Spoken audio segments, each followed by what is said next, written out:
Hey guys, it's HotBoySpicy and Kraftwerk here to talk about Bleach, Thousand Year Blood War. Oh my god, blood is flying everywhere and people die and there's a war. I finally realized it took me 8 episodes, but that like you're quick. See, because usually I introduce things like the podcasts and the episodes I do. I finally realized that you do it too, so we didn't I didn't interrupt you or vice versa. We didn't start speaking at the same time, so just I don't know, different personalities with the people I record stuff with. I just thought it was interesting. Yeah, what can I say? It's all good. That's all good. I appreciate it. It changes the vibe significantly. So getting to comments, I'm actually going to start off with a couple that you might have missed because they were on the last episode, on the episode 6. So one there was I don't have the name because I don't have it up, but there was someone who left 3 comments, and the second one was a big write up on the Getsuga on the final Getsuga 10 show. That was pretty neat, and I appreciated that. It's too long to include on the image, so I'll just and then there's also a image. Step B mentions goes to the Buddha, because I mentioned Aizen's line about Ichigo all his fights being in the palm of his hand, which is a reference to Journey to the West, and he explained what he understood of that scene in Journey to the West. What's funny about that is that I literally, a few days after I brought that up, I literally read the exact scene. So to explain it a little bit in a bit more detail, because I thought they were fighting, but what was actually happening was, Sun Wukong was causing certain shit in the heavenly realm, and Buddha was tasked to stop him, and he made a challenge where it's like, oh, you can jump really far? Sure, okay, jump across the width of the palm of my hand. And Sun Wukong did it. He ended up in a place that had like 5 pillars, and he's like, oh, okay, he basically wrote Sun Wukong was here, and he also took a piss. And then he jumps back, and Buddha's like, you didn't even escape my palm, and he shows off that his hand has a little graffiti on it, and it smells of piss. I'm not even exaggerating. That's actually what happens. Bro. Wait. Actually, he's so based. Like, it was so funny reading it and being like, there's way more urine than I've seen in any other reference to this. Nice. Sun Wukong, that's my boy. I just played him in League of Legends yesterday and I carried hard. Oh my god. Wait. Fuck, he is. Let's go. Wukong power. All right, so are there any comments on the further disclaimer, by the way, guys, don't play League of Legends. Do not play that game. All right, anyway, moving on. I did see that you were playing League of Legends through Discord, and I was like, interesting. I forgot or didn't know that he played, but I've never touched it, and I don't know. It sounds like that's a good move from everyone I've heard. Yes, I will not elaborate further, but yes. Did you have any comments that stuck out to you on the new episode? On the new, so I really appreciate Titania's vigor as he or she is commented a lot. I'm familiar with her. She's a fan of mine because she's commonly on like the Weep Club and my streams she did comment quite a lot. Thank you for agreeing that I'm based. I really appreciate it. Yes, Tatsuki's hair was a downgrade, but you know what? It's okay. We move on. People get different hairstyles. I'm sure if Tatsuki was a real person and saw my current hair, she'd be like, bro, you need to go to a salon, or you need to cut that shit, you fucking caveman. And I'd be like, you know what, Tatsuki? You're fucking right. So, you know what? Different strokes. And different decisions. So, hey, and then what's the most interesting? You've left a lot of comments. Let me try to pick out your most interesting one. One that she left was she was just talking about sort of more like her personal feelings on certain aspects of Bleach and how she's just grateful for the podcast because it's able to point, because she revisited it and then, we're pointing out a lot of stuff that, she appreciates more now. And I always liked those kind of comments because it's like, hey, we're doing cool. We're making people appreciate Bleach more. And that's part of the, that's cool. That's really cool. Yeah. I appreciate you appreciating it, Titania. Titania, is that a fairy tale reference, by the way? I don't actually. I don't think I actually asked because obviously even before that, I'm pretty sure there's mythological connotation. There is, yeah. True, or I only know from fairy tale from. Maybe it's Shakespeare actually. I don't know, but maybe he was referencing some other fairy myth. But I don't know. It's all jumbled up in my head because I've also seen a bunch of references. Especially I've been playing the Shin Megami Tensei games, and they have like a fairy type of demon and Titania is commonly one of the higher leveled ones in that subtype of demons. So I'm just like, yeah, the oldest one I can think of is Shakespeare, but it might be older than that. So, Oh shit! You know what? I read these comments like 4 days ago, assuming that I should not have assumed. Askin actually left a comment. Yes, he did. Comments. Shit, I didn't read. Okay, and 3 days ago, someone else left a comment looking like it disagrees with me somewhere. So we'll talk about those too. I read the one already, the one that disagrees with me, but Askin's is pretty long right here.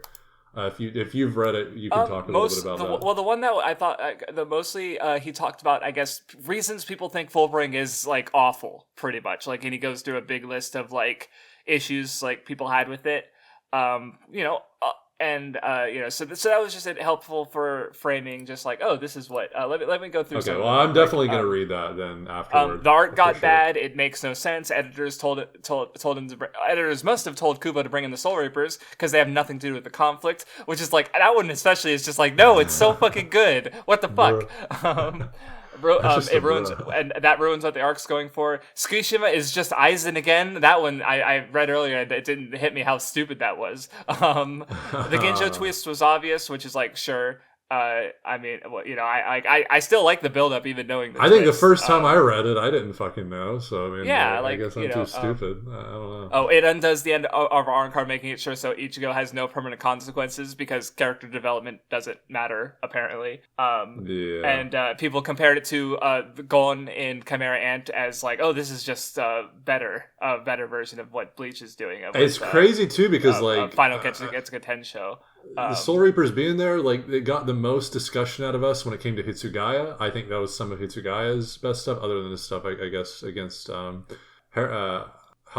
And then Byakuya does my favorite stuff with Byakuya, his fight with Tsukishima. So, I don't know. Yeah, that's crazy. Yeah, no, and the whole arc it's really good. He goes a little bit, he has some other, as usual, neat observations. Which are always nice, but I just want to highlight that because that was what that as someone who was very disconnected from, like, I only started Bleach a couple years after it had ended on the Nen show, and I only really came to like it on my reread a little bit after that. I liked it before, but the difference, I had a huge difference, I think, in appreciation for it. So I only got that sort of like Bleach opinion of the fan base, like sort of on the side, like just sort of witnessing it without having really touched Bleach. So yeah, I really appreciate getting some perspective on. Yeah, because I mean, I'm Shonen fans being stupid, well. Like nothing has changed. Yeah. I'm in a similar boat to you there as well. I have never been too interlocked with the common Western narrative on the series. Mm-hmm. So yeah, it is what it is. McPix, I disagree. That's all I'm gonna say there. I think it fit in the manga, and I think if you just adapt it appropriately, it could definitely work. I think it would definitely hit hard because it hit hard in the manga, and especially given how good the adaptation is in translating Kubo's artistry, I don't see how it wouldn't be able to translate pretty seamlessly in the adaptation style they're going with right now into the anime. I just don't see where you're coming from there. Anyway. I mean, one thing, I haven't seen the scene in the anime, but one thing I took from his message is he says at the end of the first line, it's like they rearranged the whole thing in order, which I assume he means that like it's all still there, it's just it changed the structure of it, but I haven't seen it, so I don't know if that's actually true. Yeah, maybe I'm misremembering, and they actually do include it, because what I was saying, I think, last episode is they cut out the entire. That's what you said, and he's if I'm reading that correctly, he's saying that they didn't cut it out, but instead they had it in a different part. Okay, then this could just be a case of my botched memory, literally inventing something, which is fine. And if that's the case, then my bad. Yeah, but I just want to say I have no sense. I haven't watched it, so I have no. I'm completely at the mercy of everyone else. So I think the only other again, I always appreciate the comment. Oh no, there's a couple more I have to say. But going back to Titania for a little bit, she did ask us a question where she said, "Would you say to people who don't want to research stuff outside the manga Bleach that the series is just not for them, or that Bleach could have done more to show people its deeper layers?" And Chasing Hayes responded to her and said that like, well, if you dig into it, you kind of already have to like it in the first place. Which, I think that makes sense. A lot of that's super true. Yeah. But what do you think about answering her question? I have my own thoughts, of course, but I'm curious to see what you have to say. I think it's fundamentally pretty simple. It's like if you can't appreciate something in terms of its exterior, its exterior attractors, then you're probably just not going to appreciate the deeper layers near as much anyway. Mm-hmm. And Yes. that's not to say that the deeper layers can't give you a new level of appreciation. But again, ultimately, this is something I harken on all the time. It's like, if you're not entertained, you're not entertained. And that's Of course. fundamentally the value of these series, right? So I don't think it, and also I don't think it should be, even for these more thought-provoking stories, it shouldn't be a requirement to go read supplementary material to still appreciate the deeper layers. It's just an extension of some of the thought processes you might already be having about something and help you appreciate it more. But that doesn't necessarily mean it's going to like drastically change your experience with the narrative. Of course. Like that said, it can. Like, I think one thing I will say is that, like, if say I read Bleach in a vacuum and I think it's dumb and bad and not well written and whatever, and then I hear all this shit about how it's actually, like, there's all this symbolism, all these layers, and all this stuff I didn't notice, if I approach that with an open enough mind, I could be like, oh, Bleach is cool in the way that I would have liked, I just didn't notice it, and thus I didn't appreciate it. A personal experience I had actually was the show Gravity Falls, where I watched 3 episodes of it, and I thought it was a little just wacky and nonsensical on purpose. Like, one of the early episodes, there's like an old man, and the twist is that, like, oh, he's secretly a genius and he built this robot Loch Ness monster, and it just felt a little random to me and a little silly. But then when the show continued, there was lore people discussing it, there was all this, and I remember thinking about it because it's like, that changed my perspective on how I saw the show, because there's more going on here, there's more of a structure here, there's more of a purpose to things, and sure enough, like, this character is actually, like, really important in the grand scheme of the show in a way that the jokes in the early episode didn't land for me. And then I gave the show another shot, and I ended up liking it. And, I didn't love Gravity Falls, but I still quite enjoyed it, so it's like, there's times like that where you might go into something and get a certain perspective on it, and then find that perspective was wrong in ways that you didn't understand later, right? Okay. I'm not thinking from my. Okay, yeah. Hold on. I'm going to amend some of the stuff I said, actually, because I'm not thinking from most people's perspective. I'm thinking about from my perspective. From most people's perspectives, I do agree in that a lot of the times when people see a logical, and this, I feel like this is fundamentally different from East to the West too. I think Eastern people, the media they consume, they're already coming into it expecting something a little bit looser on like mechanics and like realistic depictions and stuff, whereas more in the West, we more hearken on those things. But if I'm to look at it from other people's perspectives, I can see how, like, you seeing an incongruency in the narrative or in the theming or something can, like, completely botch your interpretation of a section of a series and you don't like it as much. I can understand that. And so that's why videos like Me and Crafts can be pretty beneficial, because I've gotten plenty of comments even in the past. I'm remembering now that said, oh my God, you completely changed my thought process on this, and now I actually really like it when I used to hate it. So yeah. I mean, while you reading up on it could definitely do the same thing, I mean, it's just as the comment said, it was like, the sad reality is you're just probably not going to do that. I mean, you could get lucky and stumble across something and then have more of appreciation for it.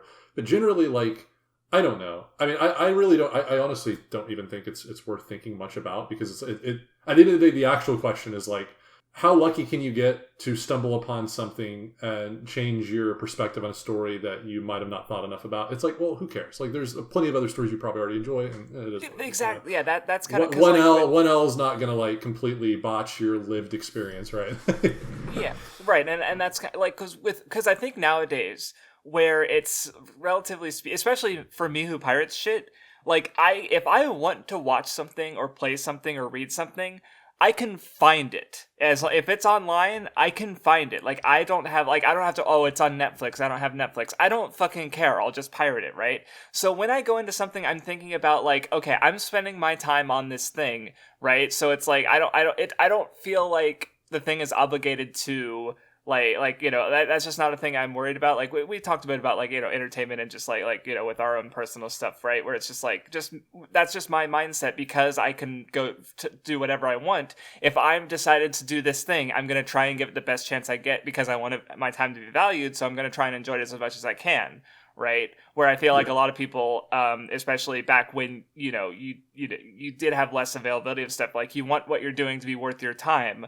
So oh, it's not good for 3 episodes, drop it. right? Where, I'll watch shows that I don't care for that much and just to complete them because I want to for some reason, So going back to tie that back with Bleach, it's like, if you just read Bleach and you don't care for it, that's fine. You don't have you don't have to engage with it. Like, I don't think you're obligated to spend even more time trying to change your own mind about Bleach. But if you go on to make a video essay, if you go on to just constantly bash it on Twitter, you are continually engaging with Bleach. And I think that is like, and if you're just going to continue to be stubborn and not see other perspectives and just use it as this, because like, example of something where I've gone through that a lot, that I played through all the Devil May Cry games, and I honestly didn't have that good of a time with them. But I'm not like out there constantly bashing them. I'm not like, because I didn't look up any, like, to see if there's anything about them that would change my perspective on the games or make me appreciate them more either. Like, I just engaged with it. I didn't get that much out of it. Like, I got some things out of it. Like, I didn't waste my time, but overall, it's a negative. It was an L, and I'm not, but they're very popular and beloved games, and I'm not out there like, I'm not positively or negatively engaging with someone on them. It's just a thing I went through and I didn't care for it. That's fine, right? I'm not making it a part of my personality that I fucking hate Devil May Cry and it sucks and it's bad and it's stupid and everyone who likes it needs to kill themselves, right? Yeah, exactly. Yeah. I will say, on that topic, I think there is something to say about the level of responsibility depending on how much traction. I know it's weird to say. It's almost you mean like audience, like reach, basically? It's almost counterintuitive in a moral sense, but really I think about it more pragmatically, I guess, where it's like, if you're getting a certain amount of attraction based around this opinion, you have to adhere to a little bit more due diligence on your end, right? I think a perfect example is Plague of Gripes with his huge Naruto video. That because of that singular video, people use it as constant ammo. Even now, in the middle of 2024, people are still using takes from that video. And you can tell right away when it's someone like hand grabbing a take right from that video, right?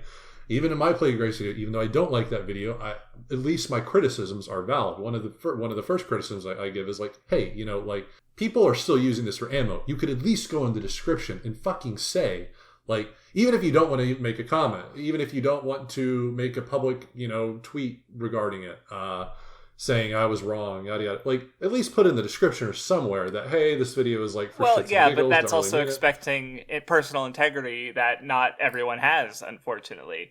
But that's asking for a little bit more integrity from the content creator, because I think we should ask for that, of course. But, of course, obviously, viewers, absolutely. For me, right. Even using myself as an example with like the JJK slander and stuff, I haven't really caused any harm. Like, I have not changed the JJK narrative in any sense of the word. No one fucking knows who I am, and if you know who I am, You only know me for One Piece and Naruto. You don't know me for JJK. Only a select few people watch my JJK streams. And if you actually watch my JJK streams, you'll get my real takes, not like my meme takes. Like, my agenda takes are on Twitter. No one even sees them anyway. But you look at all those streams, you see my real takes, and they're like thorough. And like I say what I don't like, and why I don't like it, what I like and why I like it. And it's like pretty balanced. Right. But, and if one of those bad negative takes on Twitter did take off, I'm sure you'd be like, you'd point people in the direction of your actual fully nuanced opinion instead of like doubling down because it would get you popular, it gets you views, or it gets you money, right? Because that's another factor in this. Sure. Well, I see. I'm not even going to go. I'm going to be real. I'm not even going to go that far. I don't know what I do. The issue that's the moral dilemma. Is like, most people would just say, yeah, I would do the right thing. I don't know if I do the right thing or not in the moment. I'm as much as I like to think I'm like a uber wise guy, I'm 24 years old. I'm probably not actually that wise, and I'm probably still like, I still have a lot of I don't know.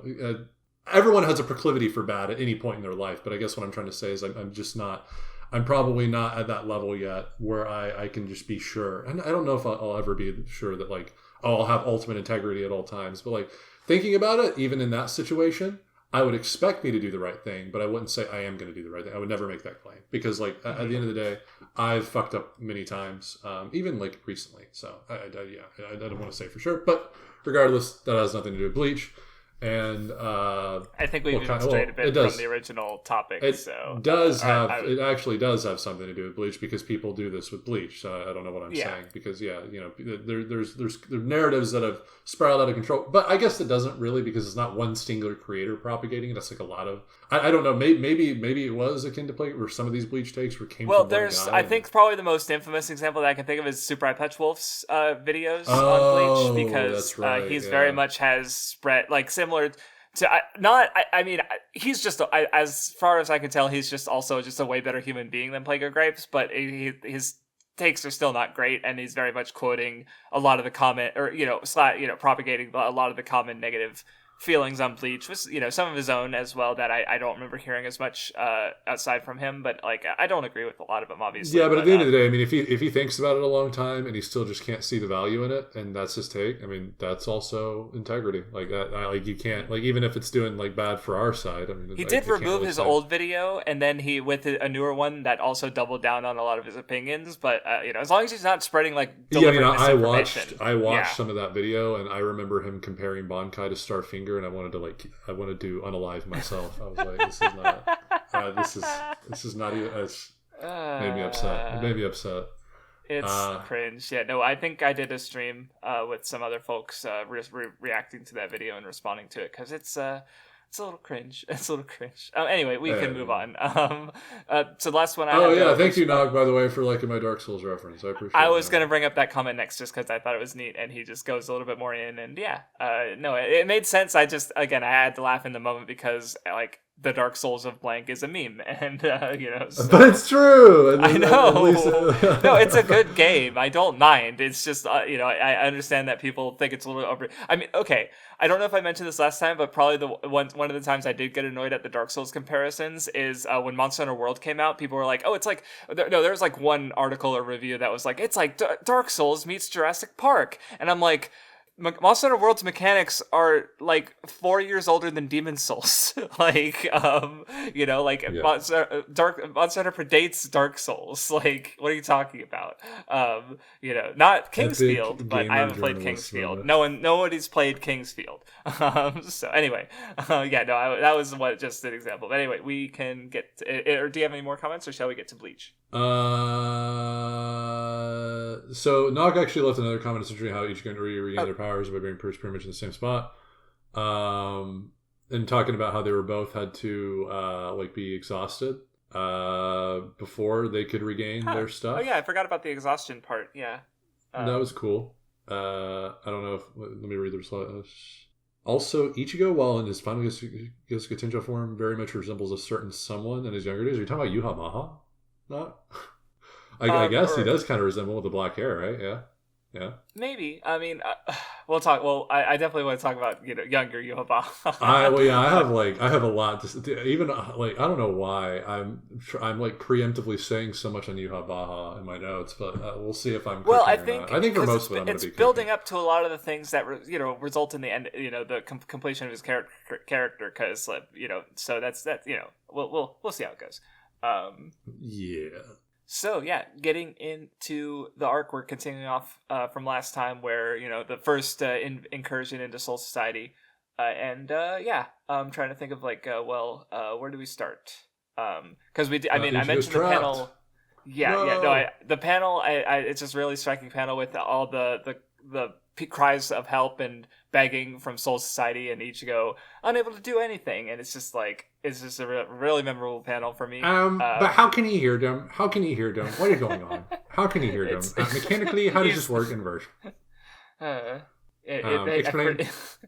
Kubo, explain. All right. Thank you. Next time we're gonna do episode 9 of them. Bleach sucks. That's your blood word. It fell off. Bleach fell off. Kubo doesn't even make any sense anymore. Also, I was gonna say they don't reveal who it is, but I know it's Grimjaw coming to the fucking rescue. I love how Kubo's like hiding him, just hyping him up a little bit because the jail gets taken out by a mysterious figure, and then later on, Orihime and Chad are like hiding him in a tent, and it's Grimjaw. I'm pretty sure.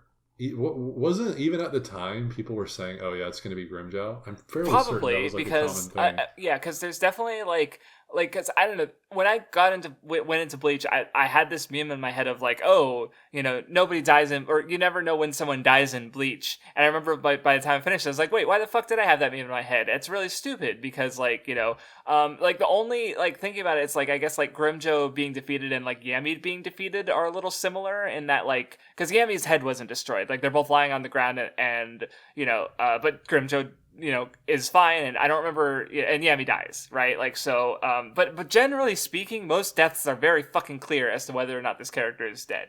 Yeah. So, it's, I remember walking away feeling like, I don't really agree with that negative take at all about how character death is handled in Bleach, and, but yeah, anyway, yeah, Ichigo's really upset because he can't save anyone. He can't protect the Soul Society. Leachigo, bro. No, everyone's gonna die. No. And we got some fear here. We got the fear coming in. The quintessential theme of Bleach, personified through this creepy motherfucker. What is his name? Asnote. Asnote.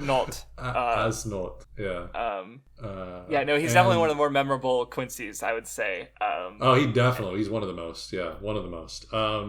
Really cool because what is human existence in the advancement of our civilization, if not overcoming our instinct?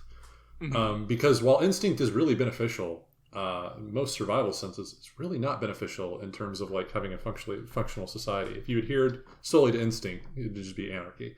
So, like I wrote, to overcome instinct, that's what we humans do. Byakuya is faced with the instinct of fear here, just as Ichigo is faced with this killer instinct back then. It all goes back to that. It's like we all have a certain instinct, but that idea of courage usurping your fear, all of that comes from a place bereft of instinct. Okay, that's a bad way to put it. You're never going to be bereft of instinct, but it's only born from a place where you can transform that instinct into something else, basically. Mm-hmm. And it's really, really cool to see that again here with Byakuya, him kind of confronted with the same thing, but it's a little bit different because what he's being confronted with is just another facet of instinct, right? That fear. And it's cool because because he has his other fight later with Rukia in the same discussion we're going to be having. Yes, he does. Because what is Byakuya's arc in Soul Society if not the concept of fear? He feared for his position. He feared for Rukia being another example of Hisana and him not adhering to the laws of the Soul Society. Like, all it was that plagued Byakuya in Soul Society was fear. That's what kept him dragged down. And for him to be faced with it again here, and later on, we'll talk when we get to that fight, because the more interesting discussion is with Rukia in regards to Byakuya. But here, absolutely. Of course, it's pretty cut and dry. Instinct, fear, yada yada. Though I will say one of the other standout moments from this is when, because Byakuya is sort of ruminating about fear, and he's, we get the panel with Rukia, and it's like, fear is, and then following that is one of the most like grotesque images in the entire manga, like of Rukia rotting away, basically. Like, it's really gross, and it kind of fits with my, like, me talking about like how death is portrayed in Bleach, which now that we've gotten so many of the other like deaths, like some of the other ones I was thinking of, where it's like, I think like the closest a death is to being portrayed as like something positive is Ulquiorra, but even then I don't feel that way at all. But like, because now they've gotten like Unohana and Yamamoto's death, like, no, they're not glorious or glamorous at all. They just die. And this image of Rukia in particular just being just really just the rot and the it's annoying. It's Rukia, no. So really driving in. I mean, I'll be real. It kind of, in some sense, especially with what I know about certain Japanese fans. I guess other fans across the world as well, but especially Japanese fans. This kind of takes a little bit of balls to do something like cute Rukia that probably has so many fangirls and boys, and just to completely desecrate her like this. I respect it immensely. Yeah. When you point it out like that, I mean, apparently one of the memes going around was that the reason Byakuya didn't die is because people were mad about it, because fans reacted negatively. I actually also might a popular have, character. I actually might have agreed with them years ago had I not rescinded my opinion on this by by thinking a little bit more about the second fight with Asno. And then I was like, oh, wait, no. Like, Byakuya, no. This is so cool that Byakuya is here, and he inserts himself in this fight for a little bit. Because this literally just completes his character arc. Like, this character arc is complete only with this moment. So, yeah. And then, so that happened. Asnot takes out Byakuya and Rukia. Then Renji comes in, and he gets taken out by the mask, the villain, or the guy who calls everyone a villain, rather. And I do have to say here, I think it's really cool to see Byakuya give like just this visceral shout, like how like that. It really hypes up Asnold too as like this really diabolical opponent, because who can make Byakuya like do this? This is a guy that's always in control, man, especially of his emotions. No. I mean, literally, that was his cover introduction. To cry is shows that we're beings who do not know what to do with our heart, right? Like that's that. And what is he doing here? He doesn't know what to do with his heart, right? He's scared. It's cool. Yeah, no, that's really good. I hadn't thought about that. And then motherfucking Kenpachi comes in. I love how he's already defeated 3 of the Sternritter, and he even just like casually explains how he just beat, like, oh yeah, this guy took on my shape, so I just had to be stronger than what he thought I was like. And it's like, holy shit, Kenpachi's so cool. I was even thinking about last time, because they were freaking out, oh my god, they can steal the Bankai, and I was like, where's Kenpachi? The guy who doesn't even have a Bankai and is still literally like one of the strongest Soul Reapers, like one of the 5 threats that Yoabaha is worrying about. Even I can only imagine their final words. Please bring out your Bankai. Please, Kenpachi-sama. Please just bring it out. Show us before you kill us. At least allow us to die by your Bankai. Hee XD. And then he's like, I ain't got no Bankai, brothers. I'm just yeah, he's so cool. It's and it is interesting too, because presumably he gets defeated by, not Yhwach himself here. Yes. But I guess the copy of Yhwach's techniques are already potent enough to be able to deal with Kenpachi and his hold on. How did they explain it? So the one that Kenpachi fight is able to copy hold on, let me scroll ahead and find it. Oh, no, you're right. You're so fucking right. Yeah. The one that he got was the one who can copy skills. The one that has... He technically fought both of them. Yeah. But wait, can both of them? Because one has something to do with like he retains the memories and shit too, right? Yes, but that's what I'm trying to find. Okay, here it is. So Lloyd could mimic powers and skills in addition to their appearance. Royd mimics memories and mind. So I'm pretty sure Royd was the one who beat Kenpachi as Yhwach. So he with Yhwach's memories and mind. Was able to beat Kenpachi, basically. Where Lloyd copied, wait, hold on, maybe I got it backwards. Hold on, because which one, Let me, sorry, I'm scrolling back. Lloyd was the one who Kenpachi defeated. Lloyd with the L. So, yeah, Kenpachi defeated the one who copied his powers and techniques, basically. Because, like he said, he had to just be stronger than the impression of him. So, basically, Royd copying his memories and minds, mind is what though that said Yhwach is also capable of like transferring powers, so it's possible that Royd had some other I don't know what ability techniques. I would imagine and another reason like the battle was so one-sided is because he really couldn't replicate near anything what Yhwach was actually capable of, I'd imagine. Yes. Absolutely. So yeah, I just want to, because I was pretty sure, but I wanted to clarify before. Yes, because it's also it's interesting that I didn't even think about how Kenpachi did fight both of them, and he defeated one of them easily, and the other one soundly defeated him in a way like I don't think I think the only other person to beat Kenpachi up to this point is Ichigo. And Ichigo got like he was pretty messed up too, right? Where where Royd as Yhwach just it seemed effortless. So and it wasn't. Maybe there's something to do because like again the ability is the mind and stuff, right? Maybe there's something to do here with like him knowing all of his. His lord, his that's master, right. Because Kenpachi not knowing anything about himself and his own like that. Maybe there's something to say there. I guess as a reason. That's fair. He lost so handily. whereas literally Yamamoto does the opposite to this guy. Yeah, no, but even then Yamamoto has to basically go all out. And yeah, it true, does still, true. and it's only it only does so. I mean, yeah, he wins. Yeah, but I would say I would say Yamamoto didn't have to. I think literally Yamamoto's whole idea was like, I'm just gonna brutally fucking crush you. I don't even think Yamamoto thought he had to go all out necessarily. He just went all out from the get go. I think was the thing there. Right. Well, because he assumes he's fighting Obaha, and it makes sense. It's like, okay, I'm fighting the strongest guy they've got, who like he's known from 1,000 years ago to be quite strong. So it's like, of course he's gonna go all out, right? Yeah. But yeah. But I guess we can transitioning to the Yamamoto fight. It's really good. It is. It's one of the best Bleach fights thus far. 100%. Yeah, the art, I like the way the fucking kanji are written and the flames. I've always liked the way Kubo draws flames, and this is just, of course, that like when he fucking Driscoll, the guy who killed Sasakibe, the way he just like fucking burns him, like fucking roasts the front of it, like you just see the bones and shit. It's just like Jesus, and.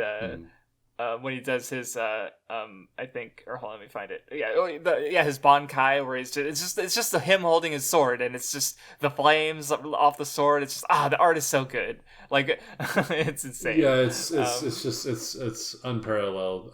By the way, the anime really did this entire fight absolute justice. Ooh, okay. Somehow, and I talked to another Bleach friend of mine a long time ago about it, and we were still both like, yeah, it's still like we still both prefer the manga version, but that's not the same. That's just because like I don't think there can be an adaptation that can definitely not, especially not win out on the manga. But I don't think you can concoct an anime adaptation that could match what Kubo did here. So it's like kind of asking for the impossible. What they did, I think they did the best they possibly could, and it's really fucking good. Mm-hmm.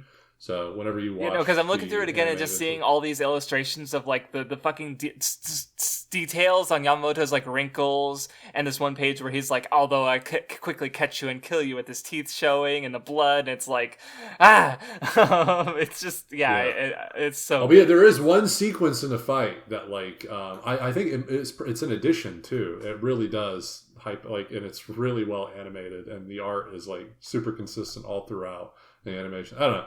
Anyway, I do want to mention though, before we get too far into the fight, I love the scene that precedes it with him getting hit by his assistant captain's Bankai, and him like yes, his Bankai was absolutely not this weak. What a great.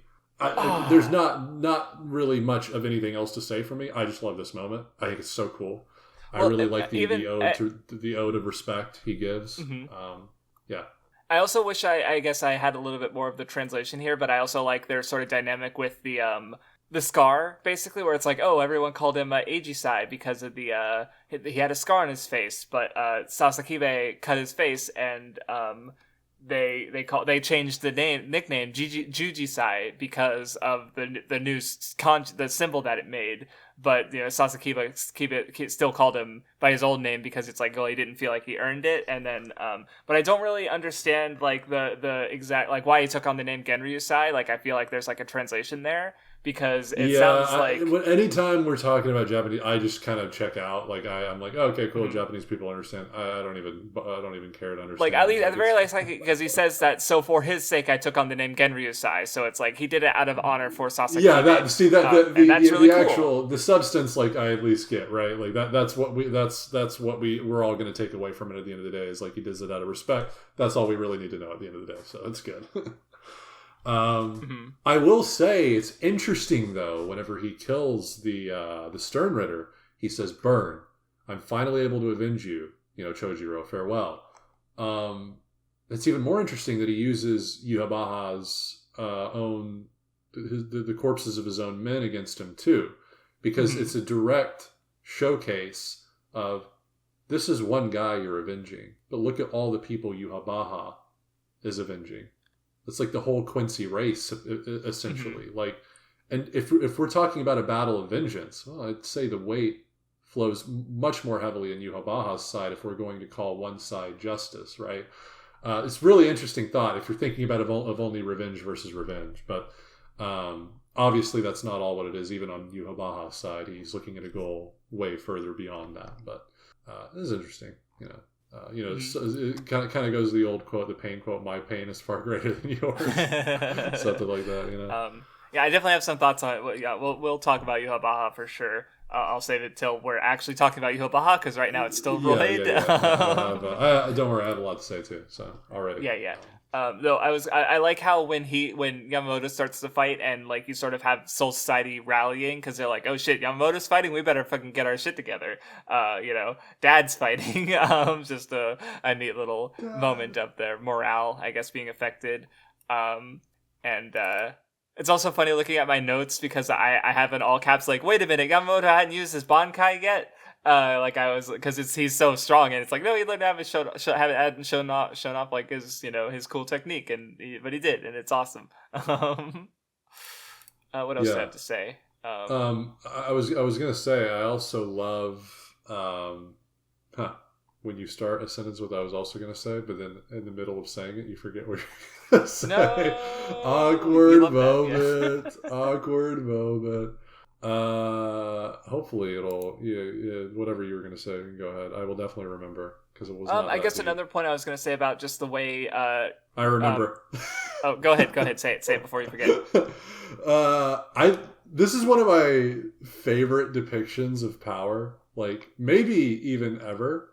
Just like how the entire like Seirei is like being uber affected by his Bankai. By Yamamoto's Bankai, like it's really dry. Mm-hmm. And the fact that like if it was a prolonged battle, it would just suck all the moisture to an extent where people literally could not survive. Fucking crazy. Absolutely. It's so cool too. I guess to add a little bit to the idea of power, and not specifically like his just strength and power, but I was just thinking about how like the fact that his Bankai, Tenchi Kaijin, the world reduced to ashes, like I love the fucking spread with the kanji, and you have some of the kanji that are like you have his slash and it's black and on top, but one of the kanji is like slightly in the black and mostly on the white, so like the tip of it is white. So it looks so cool. What a good page. But I was also thinking about how. Go ahead. Oh no, you keep going. I was just gonna say about how overall the conflict between the Soul Reapers and the Sternritter, the Quincy's, is that like the Soul Reapers are masters of death, as we've talked about a lot. They since they guide the afterlife and souls through in their transitions, where the Sternritter are ultimately trying to remove death from the world, and they fear it, right? Like that's the one concurrent commonality they really seem to have is they all have this deep fear of death, where Bankai literally operates because they've accepted their death, their inevitable death, right? So Yamamoto literally like bringing zombies, fucking skeletons to the surface, is like it's their worst fear, just death in their face, basically, right? So anyway, that is really really cool. Yeah, I also want to point out too, because even in the sequence we see. Hitsugaya talking about this is like you can't use Hyorin Maru anymore because he relies on moisture and stuff. Mm-hmm. I had a discussion with Radman and he brought up something really interesting that I could really see as a potential fight in Jaws from the or what was it? Hell. From the Jaws just of say Hell? The Hell Arc, the Hell Arc, whatever. Yeah, I just say Hell Arc anyway, because it's easier. So he was talking to me about how he saw Hitsugaya and Yamamoto as a potential fight, especially not only because of their, obviously their powers completely bouncing off each other, but fire and ice, but the fact that Hitsugaya is he's a prodigy, seems the well child above genius his age versus the oldest fucking old fuck, right? Yeah, in terms of wisdom, he seems to be way up there for his age, all this stuff. So and he was saying Hitsugaya is probably he's probably just going to be the next Captain Commander after Shunsui throws in the towel, mm-hmm. for instance, right? He probably will be. He'd probably be the best candidate for it. So it'd be really cool to see a fight, versus like the fresh generation versus like, the old dead generation, essentially, right? Yeah, and I was like, oh, that would be a really cool matchup, and that arc. I'm now expecting it at this point if it does come to fruition. So, yeah, you've read the one shot, right? Already? Yes, okay, actually, I've only read it once, and I read it like the day it dropped. So same. I have not read it since, so it'll be neat to give it another shot. Yeah. Like I knew the characters that showed up enough, but like, God, I need more of it. I need more. Bring more Bird the Witch. Howls Kubo, from please, the Jaw of Hell is please. what it's called. I just remembered. Okay. I couldn't remember the word hell. Yeah. I want more as well. By the way, funnily enough, Kubo, I think even recently commented, I don't know if you Yes, I know. Yes, go ahead. Okay, sure. yeah. Kubo consistently does like question and answers even today. And someone's like, bro, when are you going to fucking release it? He's like, whenever everyone forgets about it and then stops asking me, it will be the day I release it. He's obviously joking. He's probably already like planning it and stuff. But it's just funny that he did. He commented. I was like, you know what? I got a nod to him. Oh, that's funny. That's pretty good. Yeah. There's not much insight, if I can use that word, that I have in this fight. It's just really cool. All of his abilities, akin to the cardinal directions, are really fucking cool. When he's like, well, if there's an east, there's a west, isn't there? It's like all the fucking little dialogue moments. Mm-hmm. Like, that's so fucking cool. How his flames are literally like hotter than, I can't even imagine how hot they're. What does he say? What is the temperature? I don't even remember what the temperature he says. He compares himself to the sun, right? So it's it's rough. I imagine. Shit is just cool, man. Oh, 15 million degrees is what Hotchwall says. Jesus fucking Christ, bro! Like, it's just the rule of cool fight. Like, even without the deeper layer, like I'm looking at the page right now. Page where he first summons all the dead and like the inking and just how it's so. And we've seen Kubo draw skeletons like this before back in Soul Society, where Kenpachi's first confronting Ichigo. Yeah, Ichigo feels like a dagger to start. They're drawn the same way. It's really cool to see that art style come back for these skeletons. God. It's amazing, honestly. Kubo had been drawing for how long at this point, and he's still able to just pull off such cool looking shit. Like, it's insane. God, yeah. Very good. Yeah. I will say, I really do love the mini flashback we get before he dies. Mm-hmm. He likens himself to a monster that once showed up in the Soul Society. Yamato acknowledges his past beastly self, basically, that like his and like his phrase to summon his Zanpakuto and Tails, he would burn everything to ash, right? Because that's literally the phrase he uses to summon Ryujin Jaka. He says burn everything to ash, which is it's interesting because that kind of moniker is sort of an echo of the past, and it's still there with him and his destructive capabilities. He just keeps and like you were saying earlier, like he's so strong that if he just keeps using his Bankai, he can literally just destroy. Oh, that's true. Soul so Society, that's probably another right? reason he ends it very swiftly and just uses all his crazy techniques, because he knows, he just knows, I'm going to destroy the place I'm protecting if I got to end this swiftly. Really, really cool. Which another way you can think of that is as this monster, basically, like he pretty much he can't go all out because he has things to protect, right? Like if he goes all out, he will burn down everything he's built as well, right? So he, of course, ultimately gets his Bankai stolen. That is basically what I just said. Sorry. Yeah, that's. I mean, sorry. No, you're good. You're good. It's just funny. No, it happens. It's I don't mean to do that to you. I think this is like the second time I've done that to you, but literally I've probably accidentally done that. You're just nice enough not to vocalize it. There's a lot of times where in this podcast you'll be saying something, but I have something on my mind. I like to think I said it in different words. Maybe. But you definitely said it in different words, but we said the same thing. Okay, gotcha. All right. Yeah, and I do. And also, right after this, once Yuhabaha comes in, kills him, the desecration of his corpse is really telling about how, he does have regardless of his, ultimate intentions, he still does have a very vengeful heart. for Yamamoto. Mm-hmm. Because otherwise you would not do that. You would not do that. Right? For sure. So do we want to talk about Ichigo coming in? Anyway, then we get... No, or is there something else I'm missing? Oh, something else before Ichigo comes in. There's a flashback. Oh yeah, he saw Aizen. That's cool. By the way, the anime does give us an extended scene. We get to actually see him talk to Aizen. So that's cool. Because if I remember, or did he say what he was there for? Because I assumed he wanted to work with Aizen. Okay, gotcha. He does. And essentially nothing changes. We just actually get to see it happen. Because he says that he was gonna try and form an alliance, but Aizen was like, nah, I'm good. If I remember correctly. Yeah, but you get Aizen's sexy voice going, "Yuhabaha." It's like, oh my god. Yeah. Then we get the scene that you were talking about last time, where Ichigo comes in and Byakuya throws away his pride. Basically, it even says that he's deeply embarrassed, but it's like, well, save this Soul Society, Ichigo. Like, we need you. And it's the fucking page, the shadowing, and this dude. I'm so sorry, community, everyone, crafts. I can never look at this page the same again. Oh, has it been memed to death? Do you know what I'm talking about? I don't think I've seen this. I've with seen with the huge cock.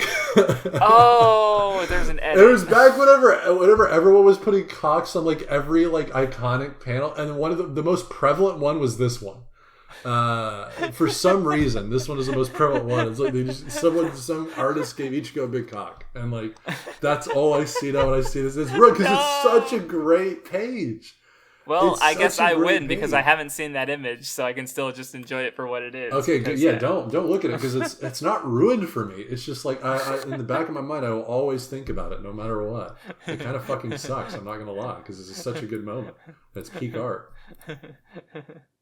Good stuff though, Kubo, for your drawing, and really emotional to hear that from Byakuya. And I guess another cool page is when he throws the sword in front of Yuabaha and he grabs it, and you just get the like sort of sideways two-page spread of him standing, like just he's so fucking cool. Yeah, and then Kubo's little doodlings of the black moon and the star. Yes. Oh man, it's so fucking cool.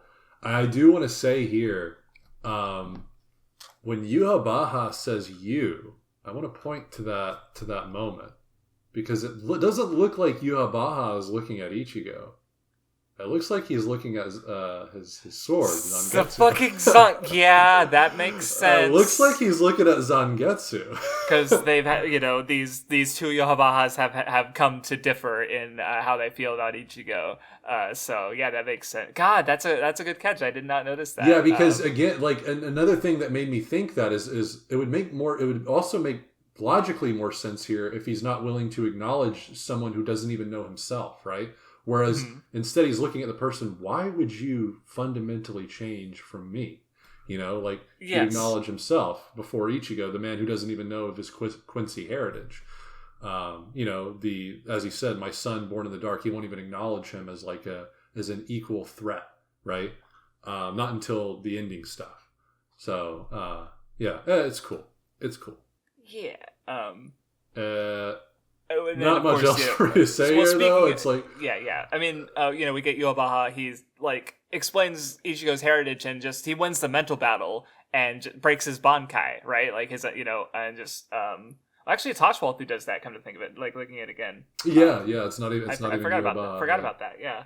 But yeah, it's just a complete feat for Soul Society and Huboy. Not much else for me to say here other than the obvious stuff, right? Mm-hmm. I will say that, the dialogue... If there's one thing other than, of course, the art being really good, but the art's always been consistently good before Thousand Year Blood War started, I really do think... This is something I was discussing, I think, with Radman, too. It really does feel like Kubo is more in his element than ever before, especially with the dialogue. The dialogue is just consistently, like, it just hits. It, like that's a perfect... Again, I don't ever know how it's going to come off in the native language, but at least if the translations are doing it justice, they are indeed doing it justice because it comes off really good in English. Yamamoto's, different adages to Yuhabaha. We get a random fucking filler guy, not filler guy, but he's like the random sixth seat talking about how both sides are evil when they start a war or whatever. Really, like, my son born in the dark is such a sick fucking line. Just consistently the dialogue has been, and I might be just a little bit off my bearings here, but to me it seems like a little bit of an upgrade in terms of the consistency and how good the dialogue is. But again, I might just be 1,000-year blood war brained right now. But I really do feel like Kubo. I really do feel like Kubo is more in his element than ever before, and that. So yeah, it is what it is. No, I don't, like, especially like just think about the art, because I'm not gonna speak on like how the quality like changes, because like his health became an issue going in and we'll definitely see it in the next reading. But I can say like just looking through it again, like now, like especially after the Yamamoto fight, it's like, yeah, I think he's just like firing on all cylinders, like making good shit basically, right? So it because I don't know, I wonder if part of the reason that manga happens this way is like just they hit kind of like a zone sort of where they're just like, because they basically have no time to do anything but think about their manga, right? So like I just don't see how else you can fucking consistently and continually make something at all, let alone something that's also just this fucking good, right? So yeah. God. And a little after that, we get obviously Ichigo sort of like the way it starts raining once Yamamoto's done, as just the rain, of course, as a common symbol, but also like it makes sense because Yamamoto's power dried things up, and it's like once it's gone, it starts raining, and just like got like Ichigo leaving, and he's walking through the rain, and just like I don't know, especially like the scene with all the captains like arguing with each other, like Soifon's freaking out, and Komamura like scolds her, and just like. They've all had their shit kicked in, so that like they're just these characters have usually been pretty like calm, all things considered, are now just like at their breaking points, and it's just like, oh boy, it's good. And on that scene, I love the little slight foreshadowing that comes right before Shunsui actually takes the captain commander seat, but he's the one who like dispels all the chaos erupting between the captains, and telling him like, hey, if old man Yama saw us, he'd fuck us up, he would reprimand us or whatever. It's cool to see him doing that, because it alludes to what he's later going to become. Well, right, it's like this is the person that Yamamoto saw, right, that he recognizes, like, yeah, you're the one who should be in charge when I'm gone. And it's like, even if he doesn't see that in himself, he's like, here he is, like, he's getting all the other captains in line. He's the big brother who's got to step up and be dad now that dad's gone. It's really good. So yeah, then Ichigo's talking with fucking Mayuri about Kurasuchi about his sword, and we get and then fucking Kon for the first time in hundreds of chapters, and he's buff for some reason. That happened. Are you still there? Yeah, I'm still here. Okay, sorry. Gotcha. I just you completely cut out with me, or for me, so I had to switch to my mobile data. This happens sometimes with this apartment Wi-Fi. I cannot wait to move out. Jesus. All good. But yeah, I was just commenting on how... the last thing you said, I did not hear any of it. My apologies. I was just commenting on Kon coming back into the story after literally hundreds of chapters. Like, and he's been leaving doing again. Epic. He's been doing fucking like cover story adventure in the volume adventure. I actually should, because I in the folder you linked to me from Radman, it has the volume sketches and stuff. So I definitely want to like go through those and get all of the Kon story at once, because I literally don't even remember the last time he showed up in the manga. He's kind of just been dicking around in Soul Society since Soul Society, I think. Like, they came home and just he's been gone for like over a year, and they're just like, oh yeah, what happened to Kon? And here he is in Soul Society getting swole. So here come that boy. And speaking of here come that boy, here come them boys plus girls. Yeah, Squad Zero. Squad Zero. Let's go. Yeah, they're really cool for characters who are relatively, they get a small but important role, I think, and just with the rest and recovery of everybody, taking their most promising soldiers and most wounded soldiers, especially fucking Byakuya, to get their shit fixed back up for the fight. Yeah. Yeah. Do you have anything in particular to say on like their introduction? I honestly don't. No. I mean, they're cool, but especially because now that I'm on my mobile data, my chapters won't even load anymore.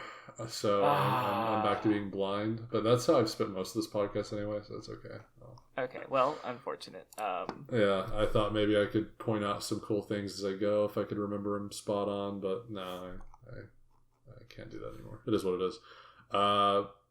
So I'll just skip to my notes, I guess. Yeah, when Ichigo does make it up to the what's it called?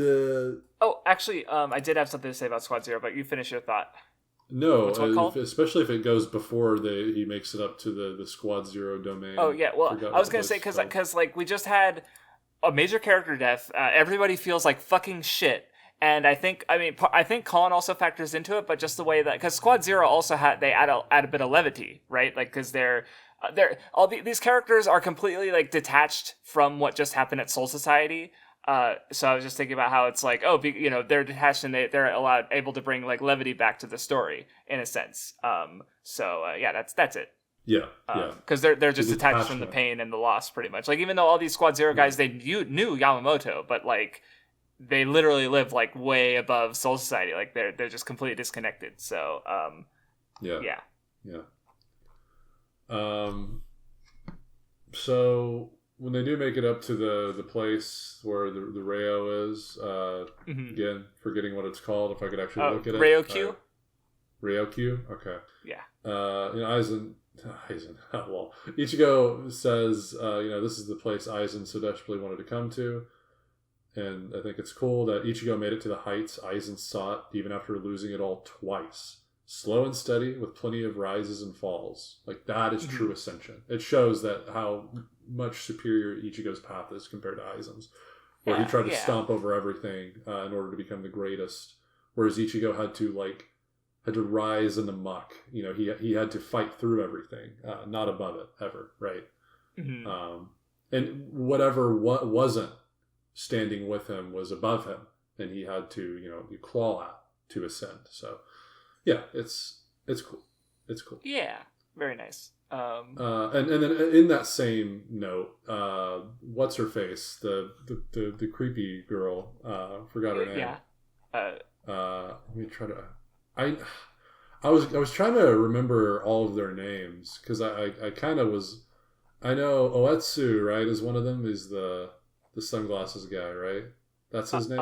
I've been very bad about remembering their names. Her name is Shinjumaru, I think. Shinjumaru or something. Shinjumaru. She says, Sosuke Aizen, he is truly evil personified.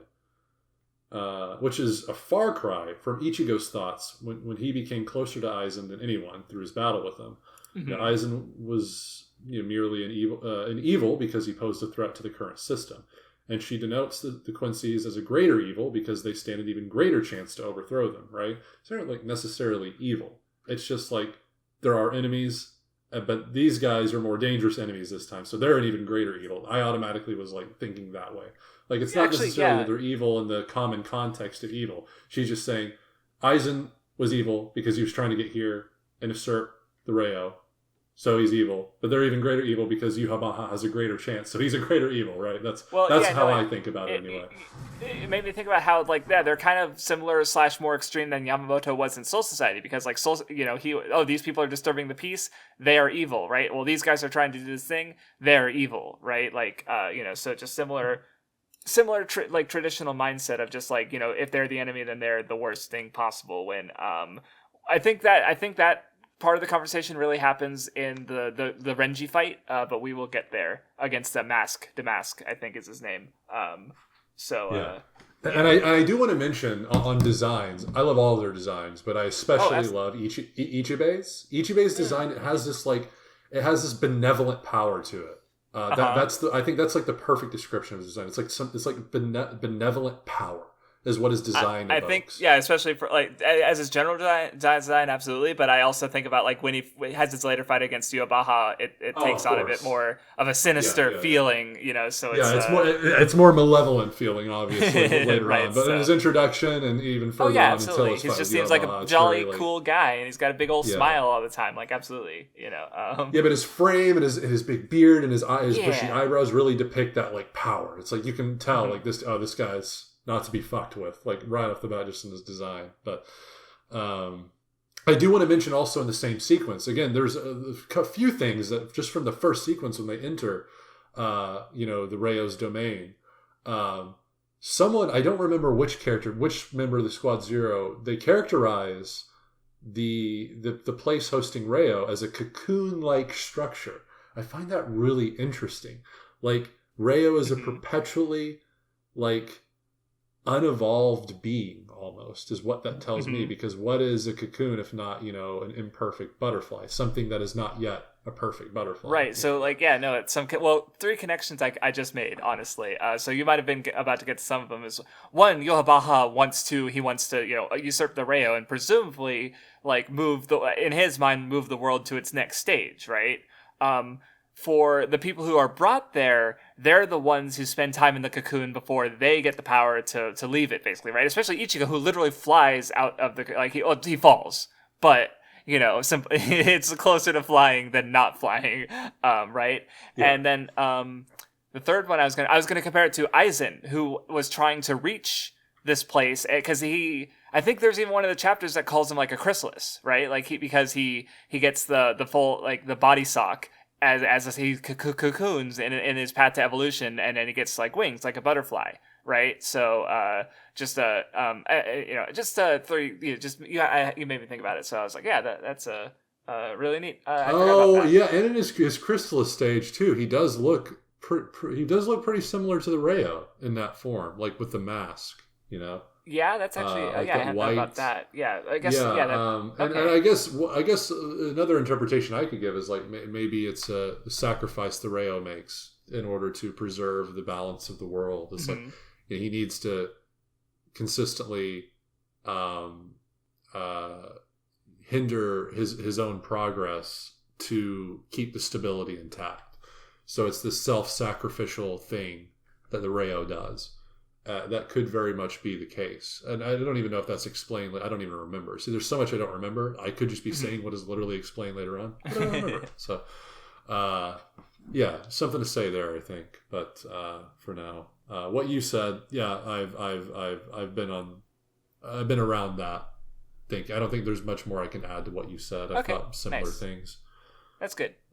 Cool.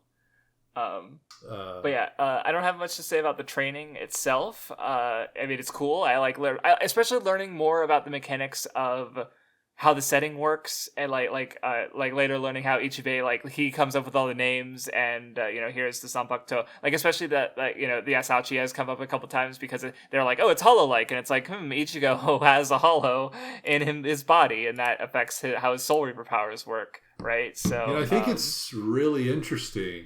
The idea that Ichibei is like the strongest of them and like is essentially their leader, and and all he does is make names, but it actually makes them so much sense that he would have the most precedence, because names, at least for in real life for human beings, they're like one of the most important things. Or their identity, it's how we denote things, it's how we decipher anything, right? Is like we call things. That's why they're thing. Like the peanuts I'm looking at over across the room are only peanuts because they're called peanuts, and I mark them as peanuts, and now that gives them some other form other than them themselves, right? I know it's a really weird way to describe, but it's so true. I understand. Names are very important. And especially in Bleach, there's been a lot of attention to the kanji and meanings of the names. Also, I brought up in the Arnkar how there's whether the characters introduce themselves or not was a very recurring thing, right? Like how not just like how they identify themselves, but also how they identify themselves to the world, and like why they're explain, like, Mayuri Kurasuchi saying like, oh, I need to know your name so I know what to call the sample jar, right? Where like Hitsugaya and Halibel introduce themselves because they're about to have this honorable duel. Like they all treat names differently, right? But names themselves are important, and especially for the Arrancar being these sort of fledgling beings, right? So yeah, no, and so of course, like, here's this guy who literally comes up with all the names that are all really important, and of course he has a fucking calligraphy power. Yeah, it's a good. And I do want to mention too. So all of Squad Zero, like the condition to be a member of the Squad Zero is you have to have at least created something, and I find that interesting because I would imagine Yamamoto is like probably, if not as powerful as most of these guys. He might even be more powerful, like on the level of someone like Ichibei. I don't know if I would say he's like more powerful, but it could just be Yamamoto never truly created something. And that I think is really cool because it says, it tells us, creation is even more important than raw power. Yes.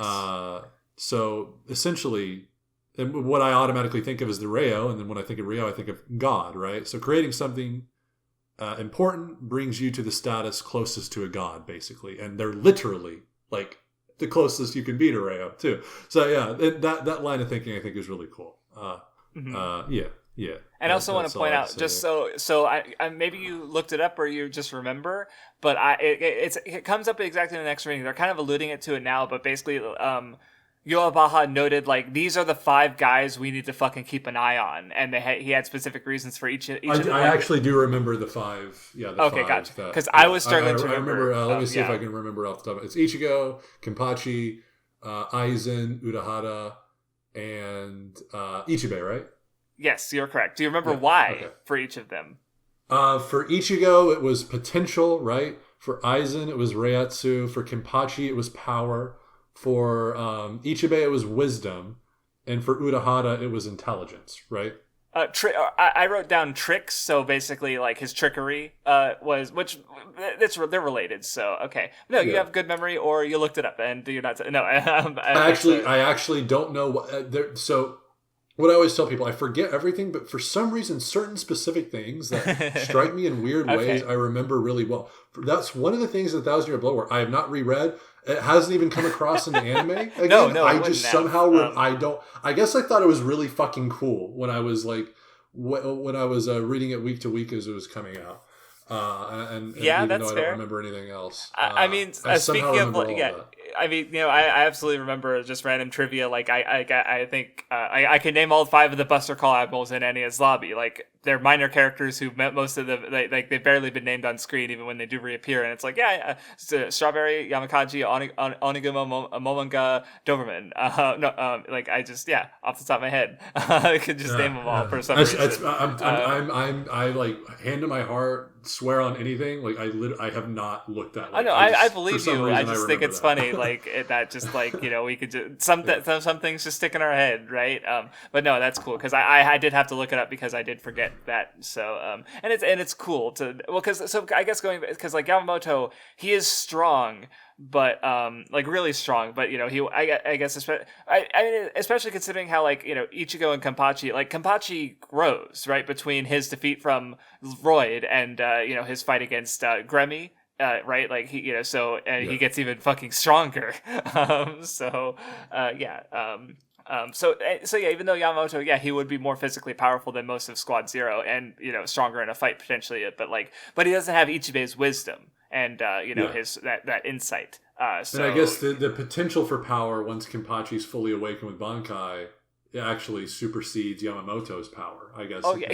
The fact... So they saw... And Yuhabaha, of course, he sees further ahead, so he already saw, Kenpachi, if he does this, this, and this, he's going to actually be more powerful than Yamamoto's, peak. So, yeah. If I remember correctly, because we don't get to Kenpachi's Bankai, the Berserker state. That's in the next reading. But from what I remember is like during that fight, like he's literally so strong his body can't handle it, and that just fucks me up. Just thinking about how it's like Kenpachi still has not reached his ceiling. Like this motherfucker that really still reminds me of his fight with. That's terrifying. Literally how he wins this last fight is because the yes, what's his face Gremmy couldn't comprehend. Yeah, Gremmy didn't give himself a body that could handle the muscles and the power, right?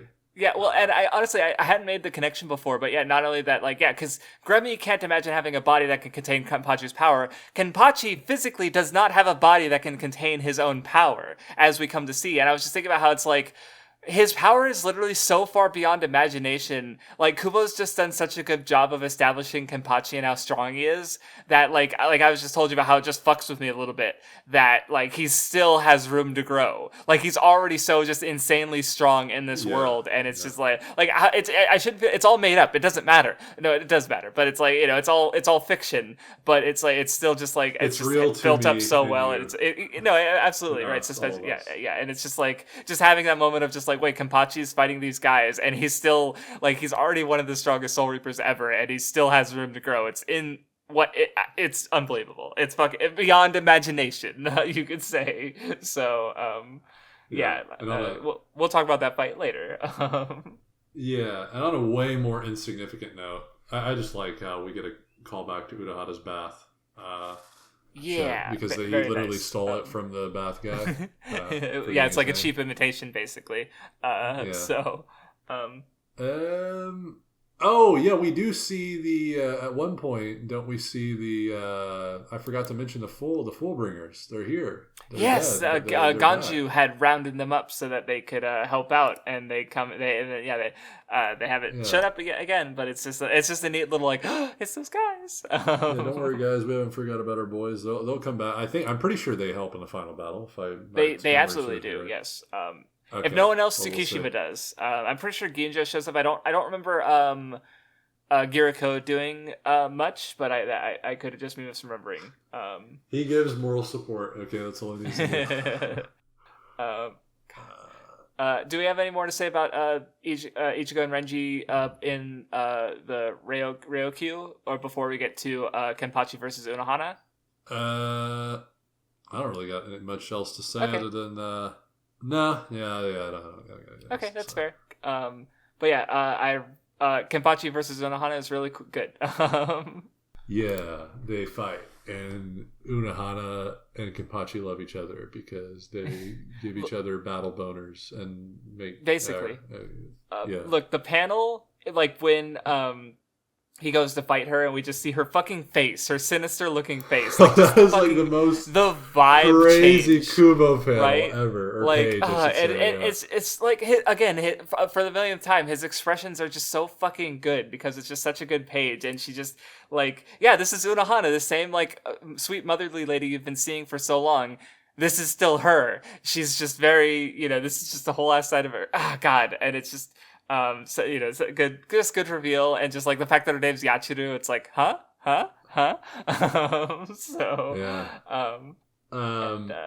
There's not many, like, I don't know. Did you pick out anything super cool like that? Other, I mean, anything new, like, because I feel like I didn't really get anything new out of this fight. To be honest. It's let me look. I still think it's like my favorite. At least thus far on this reread, it's my favorite Kenpachi fight. It's one of my. It's my like top three. My first read was in my top three of Bleach fights. I think now that much still stays true. I don't know. Maybe not. Maybe not top three, because Yamamoto I like actually a lot more now on reread. Top five, we'll say. I don't really know where I'd rank all these fights, but it's definitely still like top five at least. Yeah, no, I think it's because I feel like we've already kind of talked about a lot of the ideas of the fight just on our way here. Just because it's like, the build up, like just the fact that it factors into like Kenpachi versus Noitora with like, how the fact that like, he's sort of had lines about how he feels about women, and Kenpachi respects Unohana, who is a woman, and just like Just Yeah. it's perfect for Kenpachi's character arc, really. And just does a lot of a lot of cool things that I've already kind of talked. Or again, like the healing and how Squad 11 is dislikes healing, but Yeah. Oh, and well, Unohana, so something I can say. For some reason, I was thinking I might have already said it before, but maybe I haven't. I think maybe it was just a conversation I've had with someone else that I've talked about that I characterize as being pretty cool. Is that you can really look at the conclusion of this fight being that it might not even necessarily be that one of them has more potential than the other, or one is going to ultimately win out. Because obviously, like regardless of who has the most potential, Unohana is the stronger person in this moment, regardless of whether Kenpachi's nerfing him or not. If she truly wanted to, she could have just killed him and not healed him, and then she would have been Kenpachi coming out of this. The reason she doesn't is because Kenpachi truly has a one-track mind that is irrespective of factions. To him, he has his subordinates, but to him, they don't represent the Seirete and the 13 Gorgat squads. They represent camaraderie, and they're people that he has bonds with, in some way or in a big way. Kenpachi does understand the heart, and he has it. He shared one with what he didn't even know was his Zanpakuto. But regardless, what I'm trying to say is Unohana's attachments go much further than just the bonds she shares with other people. Mm-hmm. She's very Yamamoto-esque in her ability to look at the broader picture in terms of like, I want to be dutiful to the Seirete that I love. I love this place, right? Yeah. Which is exactly why that took precedence over even the battle itself, where she never could take her victory, right? Because to her, what she saw the potential in Kenpachi and said, no, he's going to be a better asset once he awakens than I will be to protecting the home that I love. So in essence, her benevolence is what kills her, right? Because unlike Kenpachi, she truly loves the place of Soul Society. Whereas Kenpachi, not necessarily. It's a little bit more murky in terms of with Kenpachi. He definitely... Actually, this is a way better way to put it. I think this is literally the way I put it. Kenpachi puts battle above everything else. Yes. And that's what Kenpachi should be. Unohana, somewhere along the way, after losing to Kenpachi, it wasn't even out of a concession. It was out of genuine care. Somewhere, she was like, no, I put my love for this place even above my love for battle. And that right there cemented her position as not the current era's Kenpachi, right? That I think is the better way of putting it. That is truly what. That is what truly allowed Kenpachi to win. I would say. Yeah, because she changed her purpose from just like I'm going to fight to this person has more potential than me. I'm going, and again, it's not even like a one track, because again, Kenpachi also has secondary and probably tertiary like values. Like he values his comrades. It's like what your ultimate is, and I think for Unohana, her ultimate was not fighting anymore. It wasn't. Right, because if that was true, she would have just fought Kenpachi to her heart's content. But instead, she's deliberately like used her healing to keep them going as long as possible until Kenpachi could see the light, basically. And I was actually because I literally just noticed this just now. So there's so basically during Unohana's like monologue after Kenpachi deals the final blow. She says, and most of all, you have a partner who has awakened alongside you. And then there's a dark panel with like a white light, right? What I noticed is that it's just like it's kind of it says mirror is that white light shaped similarly to like Unohana's scar on her like torso, above her breasts. Yeah, bro. Yeah, what part of the body is that? I'm just trying to go back and look for it because it's like a sword, where the vertical sword went through her basically.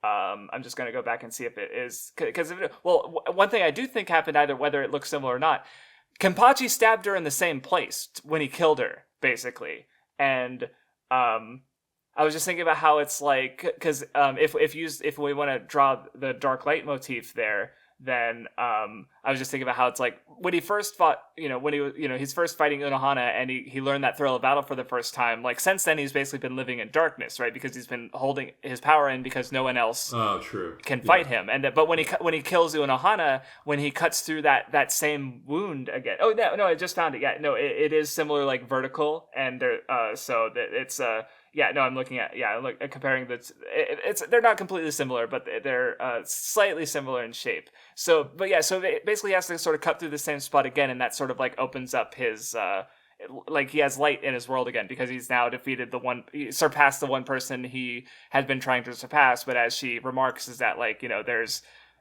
other people there. He has strong opponents. He has strong allies, right? Like he doesn't have to hold himself back anymore to enjoy fighting. Yeah. I did notice how he literally stabs her in the same place as he did before. Yeah, and in a sense, Shunsui and her created the perfect environment to complete both of their ultimates. Whereas Unohana gets to do the best thing she can provide for the future of the place she really grew to love, and she also gave Kenpachi the power to experience the ultimate level of battle, not even no blockades, keeping himself from not being able to go all out, and also having opponents that are able to withstand it long enough to have a good bout, right? So in that one moment, she was able to give both of them like essentially like for her it was ultimate bliss in the moment, and for Kenpachi it was going to lead to that, right? In his fights thereafter. So that's also cool, and that it's kind of in essence, even though it's on the exterior so tragic, when you look at it a little bit further, it's actually really, I don't know, like really, I keep wanting to use the word nice, but I don't think that's a good encapsulation of the feelings it gives me when I think about like. Because, I mean, even Unohana states, like, I'm, like, so content dying this way, right? She says something akin to that. I'm not looking at the page right now, but I remember... She says, what really pleasure content there is in dying after accomplishing one's purpose. Right? Yeah, That's one line she says. Yeah, and then Kenpachi, we see how fucking happy he is thereafter in his fights with Grimmy, and then there's the fight when he goes Bankai. I don't remember, honestly... I don't remember so much. I don't even remember who he's fighting. And whenever in one of the final fights where he's Bankai mode... But, I don't remember. There was like a giant. I imagine him being very happy there, very elated. So it creates the environment for both of them to experience that bliss that she felt in death. So yeah, it's cool. One last thing to note is just I remember there being it might have just been one person, but just an issue they had with like. I guess they were reading it as sort of sexist because, because one of the big things you have in Thousand Year Blood War is that there's a torch passing, and the two examples I'm thinking of is with one is Kurasuchi and Nemu, where he sort of like starts seeing her as more than just like an object, like he did in Soul Society, and then has a bit of it, and he creates another Nemu after she dies in his fight in the next reading. And then especially I think it's really apparent with Kyoraku and Nanao, where he literally like holds the sword with her in their fight as he's like trying to guide her to her future, basically, right? I was thinking Byakuya and Rukia too. Byakuya and Rukia is another example. Yeah. So generally speaking, you have this like success, like when it's the girls who are being guided by the guys, and there's like a little, that's kind of sexist, maybe. But I was thinking, one is this is a counter example of that, because here you have Unohana as a girl guiding Kenpachi, who's a guy. But the other, but I was also considering it from the lens of just like Soul Society. It's kind of like an undercurrent. I think One Piece has a similar undercurrent of patriarchy, where it's just like who all the characters in charge are guys, and right, like they're like not that there's like direct systemic sexism that I can point at, but it's just more of a general just vibe, which makes sense because the real world is also very patriarchal. So but I was just considering how it's like, if we want to, like, as a society, move beyond that sort of, like, built-in sexism, so to speak, then, like, guys who are good at something teaching girls to be good at that thing, like, guiding them, like, that's sort of necessary. So I think, that's just sort of something I've thought about. Like, I don't know how much, I don't know. I just thinking about it generally, about how it's like, and it's also just interesting that, Unohana is the one woman that we see who does sort of have that torch passing moment with a guy character. So yeah, that's it. Yeah, that is really interesting. Yeah, I'm just thinking. really I'm also thinking about gendered stuff because I have the toxic masculinity video I want to do, and I might talk about. I don't know. I feel like I might have so many subjects I might have to cut it down at some point. But yeah. Yeah, I hadn't really thought about all the other examples as an older guy passing it on to a younger girl, whereas it's the reverse with those two. I haven't really. There might be some examples that are like guy to guy, but I can't think of any right now. I mean, obviously Ichigo learns a lot from a bunch of different characters. Right, so that's a little different, but yeah. Yeah, but anyway, Urahara. But it is what it is. Anyway, his dad is a big one, of course. Which is what we're getting to, where Ichigo fails against the Asauchi, and so he's sent Ichigo. Yeah, back home. Get out of here, idiot. Yeah, this is where I'm going to be talking about Yuhabaha too. So yes. Oh God, yes. Well, I'm talking about everything. I'm going to be talking about a lot of things. I bet, yeah. I don't know if you want me to start or you're welcome to, because this is like one of my favorite flashbacks in like fiction. So I always have a lot to say about everything. Yeah. So yeah, we get the Masaki Ishin flashback. So yeah, you can get started. Okay, I'll just get started by because I started with the Yuhabaha stuff. I don't know why I started this heavy. I probably should. Maybe should I save this for the end of the? Let me think about this. Let me read the first part of it. Take your time. You start actually, because I feel like this might be a better the better outro than. So first to start off is I remember before we talk about the turn back to pendulum flashback and they mentioned the disappearance of the Squad 10 captain, and I was like, oh, is that Ishin? And the timeline doesn't match up. So it's like that was presumably Ishin's predecessor or predecessor of his predecessor at. So I just wanted to clarify that because I realized I was wrong after the fact. Okay. Okay. Gotcha. Yeah, that makes sense. And we know it's the one chick, right? And she's the Rangiku? Or no, she before Ishin. She was the captain of 10th Squad. It was pink haired girl, right? Yeah, I think maybe. Yeah, no, because was she? Sure. I know that she came up in Turn Back to Pendulum as well, but I don't remember what. I thought she was Squad 5 because Unohana replaced her, right? Wasn't he Squad 5? No, Unohana's 4. Not Unohana. Urahara. Smarty pants. You're right. I'm retarded. Wait, yeah. No, you're not. I literally said the wrong name because we just talked about Unohana versus Kenpachi. So when I tried to say Urahara, I remember I used the wrong syllable. All these U's, bro. Who cares? No, Unohana is 4, but in Turn Back Pendulum, Urahara was 5 because he just replaced the lady who went up to Ryoku. Yeah, I had one of my numerous brain farts. My bad. Yeah. Reading a little bit of this while you were talking, I'll end off on this. I think it's better to end off on. So I'll keep going. I think it's really cool how the flashback really highlights how similar Uryu is to Ryukin. Ryukin might act like a hard ass in the present, but in the flashback we see his true colors. Like, he has enough emotional depth to be worried about Masaki's feelings on the arranged marriage, and he's like constantly like checking himself and checking if she's okay. Very Uryu. Very, very, very, very Uryu. They're a lot alike. You're seeing that now because in this flashback he's essentially like the same age as Uryu. So you're getting to see them. He acts a lot like Uryu because they are a lot alike. It's just Ryukin's very good at hiding it. It's a lot better than Uryu at hiding it. Yeah, he's grown up more. So yeah. I guess also speaking of like Ryukin rather is that he has he's talking with his future wife who Uryu's mom, I forget her name, but like because they're talking about like I know her name. Let me think, because I really actually I adore her character too. I adore all of them. Katagiri. All 4 of them. No, Yes, Katagiri No. is what I wrote down. Katagiri. I thought you said he. I saw you said someone with H. Yeah, Katagiri is her name. Thank you, Jesus. Well, because I was just thinking about because happiness has been a recurring, like I've mentioned it before, like with the volume sketch of the footprint on the happiness.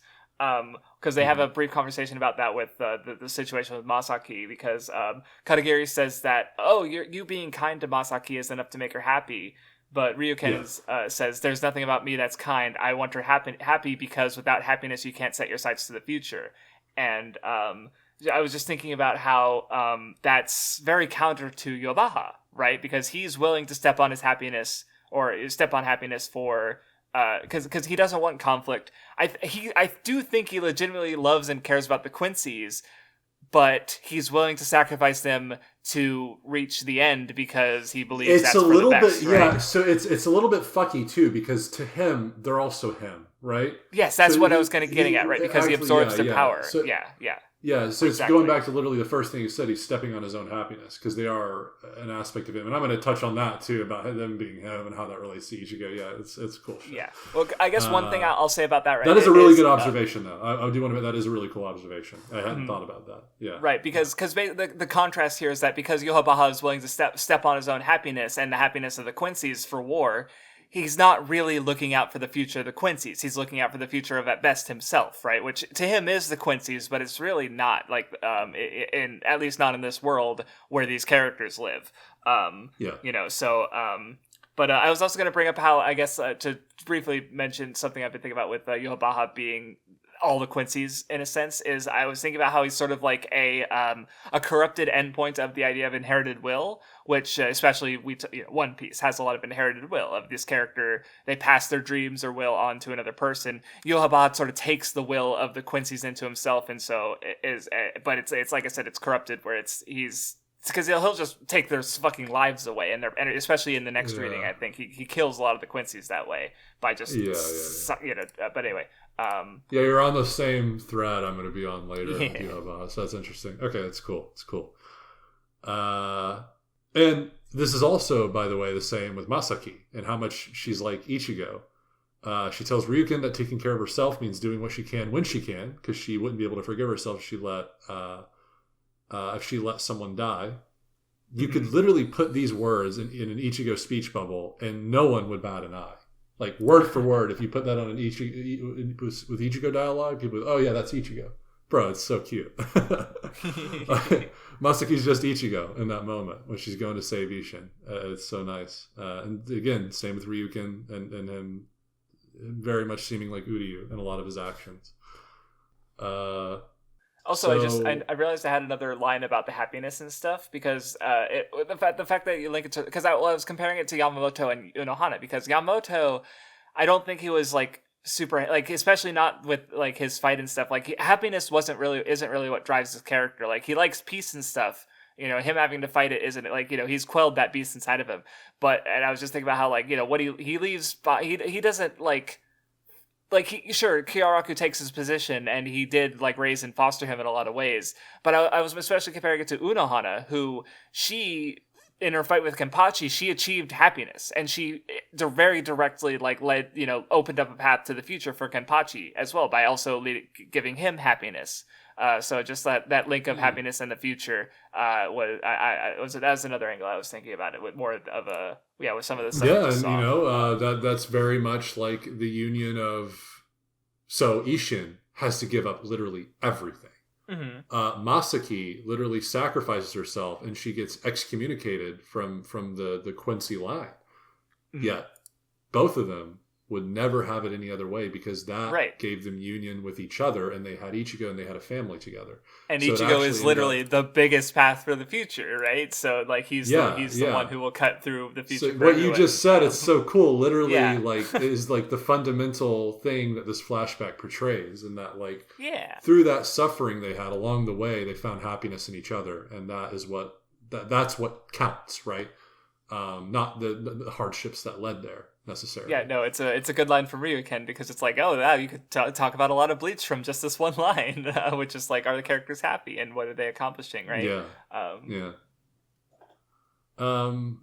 So this another thing I wrote is white may be a part of Masaki's soul that was mixed with a hollow, but that hollow was manifested from a Soul Reaper's soul in the first place.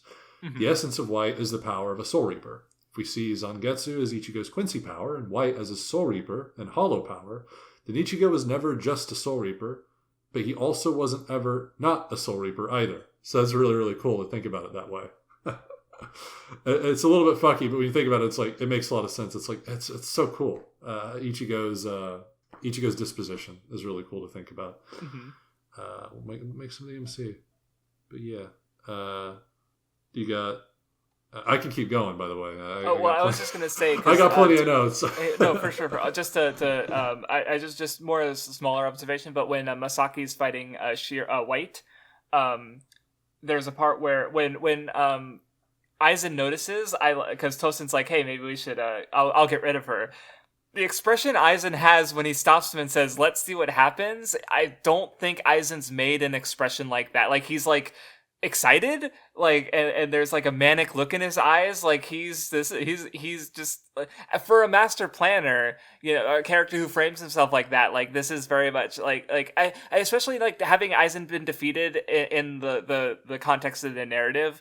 The fact that like Kubo is willing to show that like very directly, like here he is just not being that master planner. He literally for a lot of this flashback just like, let's just see what happens, right? Like that's not even just this moment, but I don't know. It's just like the expression is really striking because it feels very unlike a face Aizen has made, because he usually tries. It looks like confident and in control, and him being like excited and even a little mad perhaps is just oh my god, wait, madness, fuck, that's one of his fears. Fuck, yeah, and this literally leads to Ichigo, the one who defeats him. Holy shit. I didn't even think about that. So I don't know, because it's like madness isn't one of his that's one of his things that he anyway, I don't know. I just hadn't thought about that until I was just saying it just now. No, it's really fucking cool, man. The series is dude. This last podcast we have, I know we're literally in the middle of a podcast. I'm like, hey, this last one's gonna hit, but oh my, I cannot wait. I feel like I hope I have a lot of shit to say about the ending, and I hope 1,000 Year Blood War is like conclusively my favorite by the end, because I'm. Thus far, I do have I think Radman was spitting in my conversation with him when he was like I'm the low point in the community, and me too, is like the second invasion honestly is probably the lowest point of 1,000 Year Blood War in terms of like how interesting it is, like how fun it is to read and stuff. And after rereading it, I was like, yeah, I still really enjoyed it. And I think his comparison was pretty apt. He compares it to something like the very beginning of the Fourth Great Ninja War arc. I don't know how much you remember it. Oh, there's a lot of miniature scuffles, and lots of really good, entertaining. Yeah, just lots not of good near stuff. as good as like the later of stuff, course, right? Yeah, because that's definitely what I was feeling for a lot of this reading, where it's like I'm enjoying it, but it's not quite like there's some really good fights in here, but overall I was definitely had the feeling of like I don't know if this is like I would say, because like for me it's like the first invasion and all the stuff immediately preceding it is like some of Bleach's best stuff. And the second invasion, it's enjoyable, but it's not to this. I would say like my enjoyment level, the amount it got me thinking wasn't near as much. I'm going to talk about that a little bit later, maybe too. With I specifically felt it in Komamura's fight, even though that fight was good and his conclusion is really cool. Kubo does something very uncharacteristic at the end of that fight, and I don't really like it. So we'll talk about that later. Well, okay, I'm interested to see what you think, but we're on everything but the rain now, and I love it. Yes, no, for sure. Let's see what I wrote here. I quoted, "If she doesn't get treatment, her blood could be tainted." I'm pretty sure that's Ryuken's mom saying that. And then Ryuken goes, "For a reason like that, you ... And then I wrote, Ryuken adhering to Masaki's desires is consistent with how he acts in his older years with Uryu. Even though he wants nothing to do with Quincy's and doesn't want his son to come into that fucked up life either and die what he would deem a pointless death, he sees that Uryu is hurting not being Quincy, so he gives his powers back to him. It's literally all like, again, on the exterior, super rough, but at the end of the day, he's just like Uryu. Like, he cares about the people like he treasures, and as much as it seems like he doesn't care much for Uryu. I mean, especially thinking back to the scene where he's literally like, "Oh, hey, like 1 decibel higher, Uryu, you would have opened your wolves." Tarnation. I'm so sad he didn't like. But that's all like that's all some stupid bravado. Like he truly cared. He wouldn't have helped Uryu get his powers back, especially given how much he doesn't really care for them, the association he has with them, and especially given the knowledge he has about where that could definitely lead with Yhwach and becoming a literal Sternritter.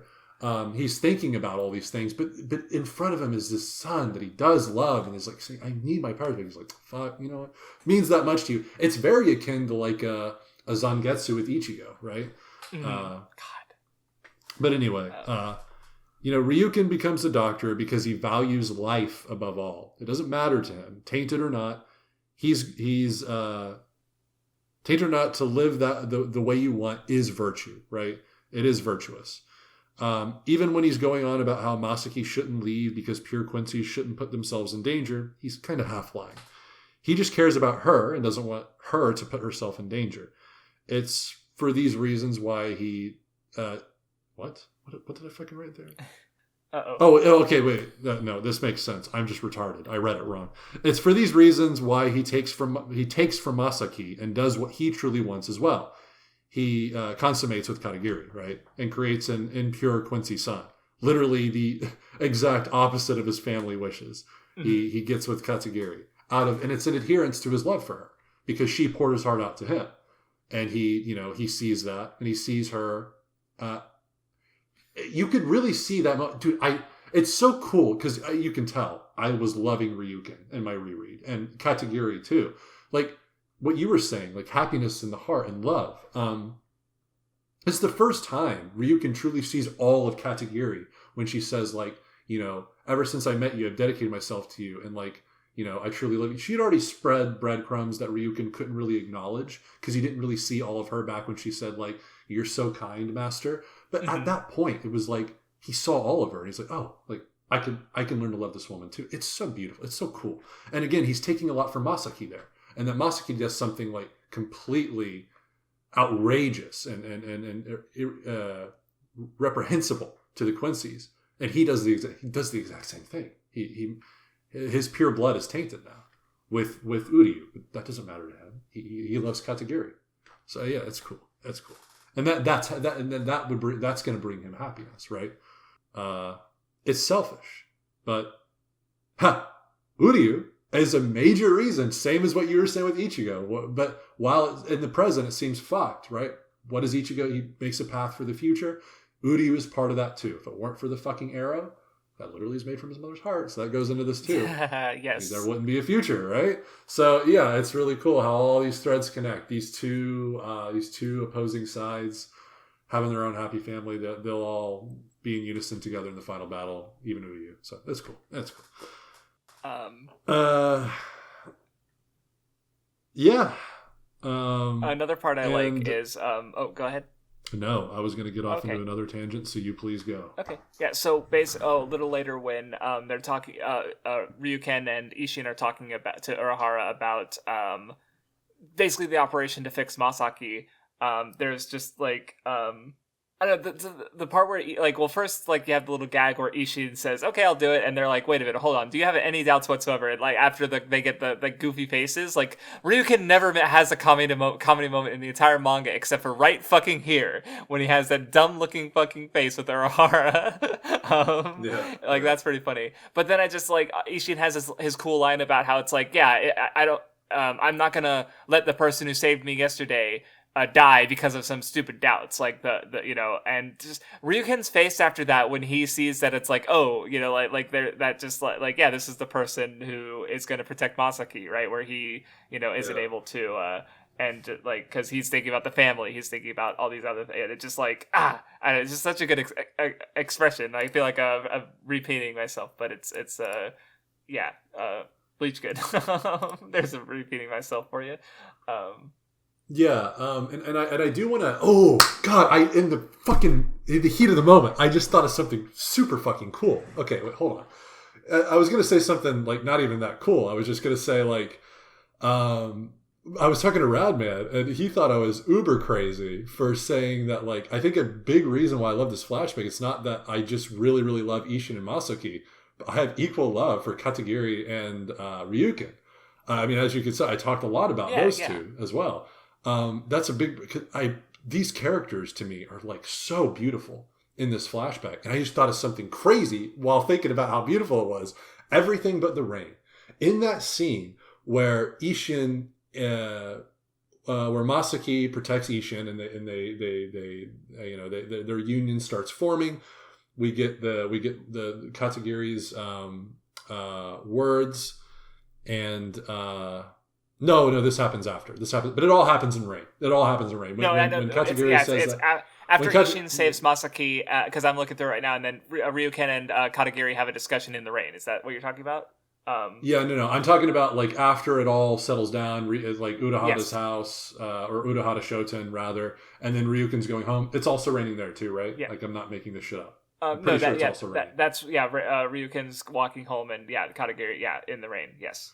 Okay, I want to say that it is really cool that all of this is happening in the rain because the Ishin's meeting with Masaki, all of this stuff, all these bad things, like on the surface they're bad and the rain is pouring down. And of course, in Ichigo's journey, rain is associated with like weight, with this overwhelming pressure, like fear, loss, all of the bad stuff. Masaki died in the rain, all of this stuff.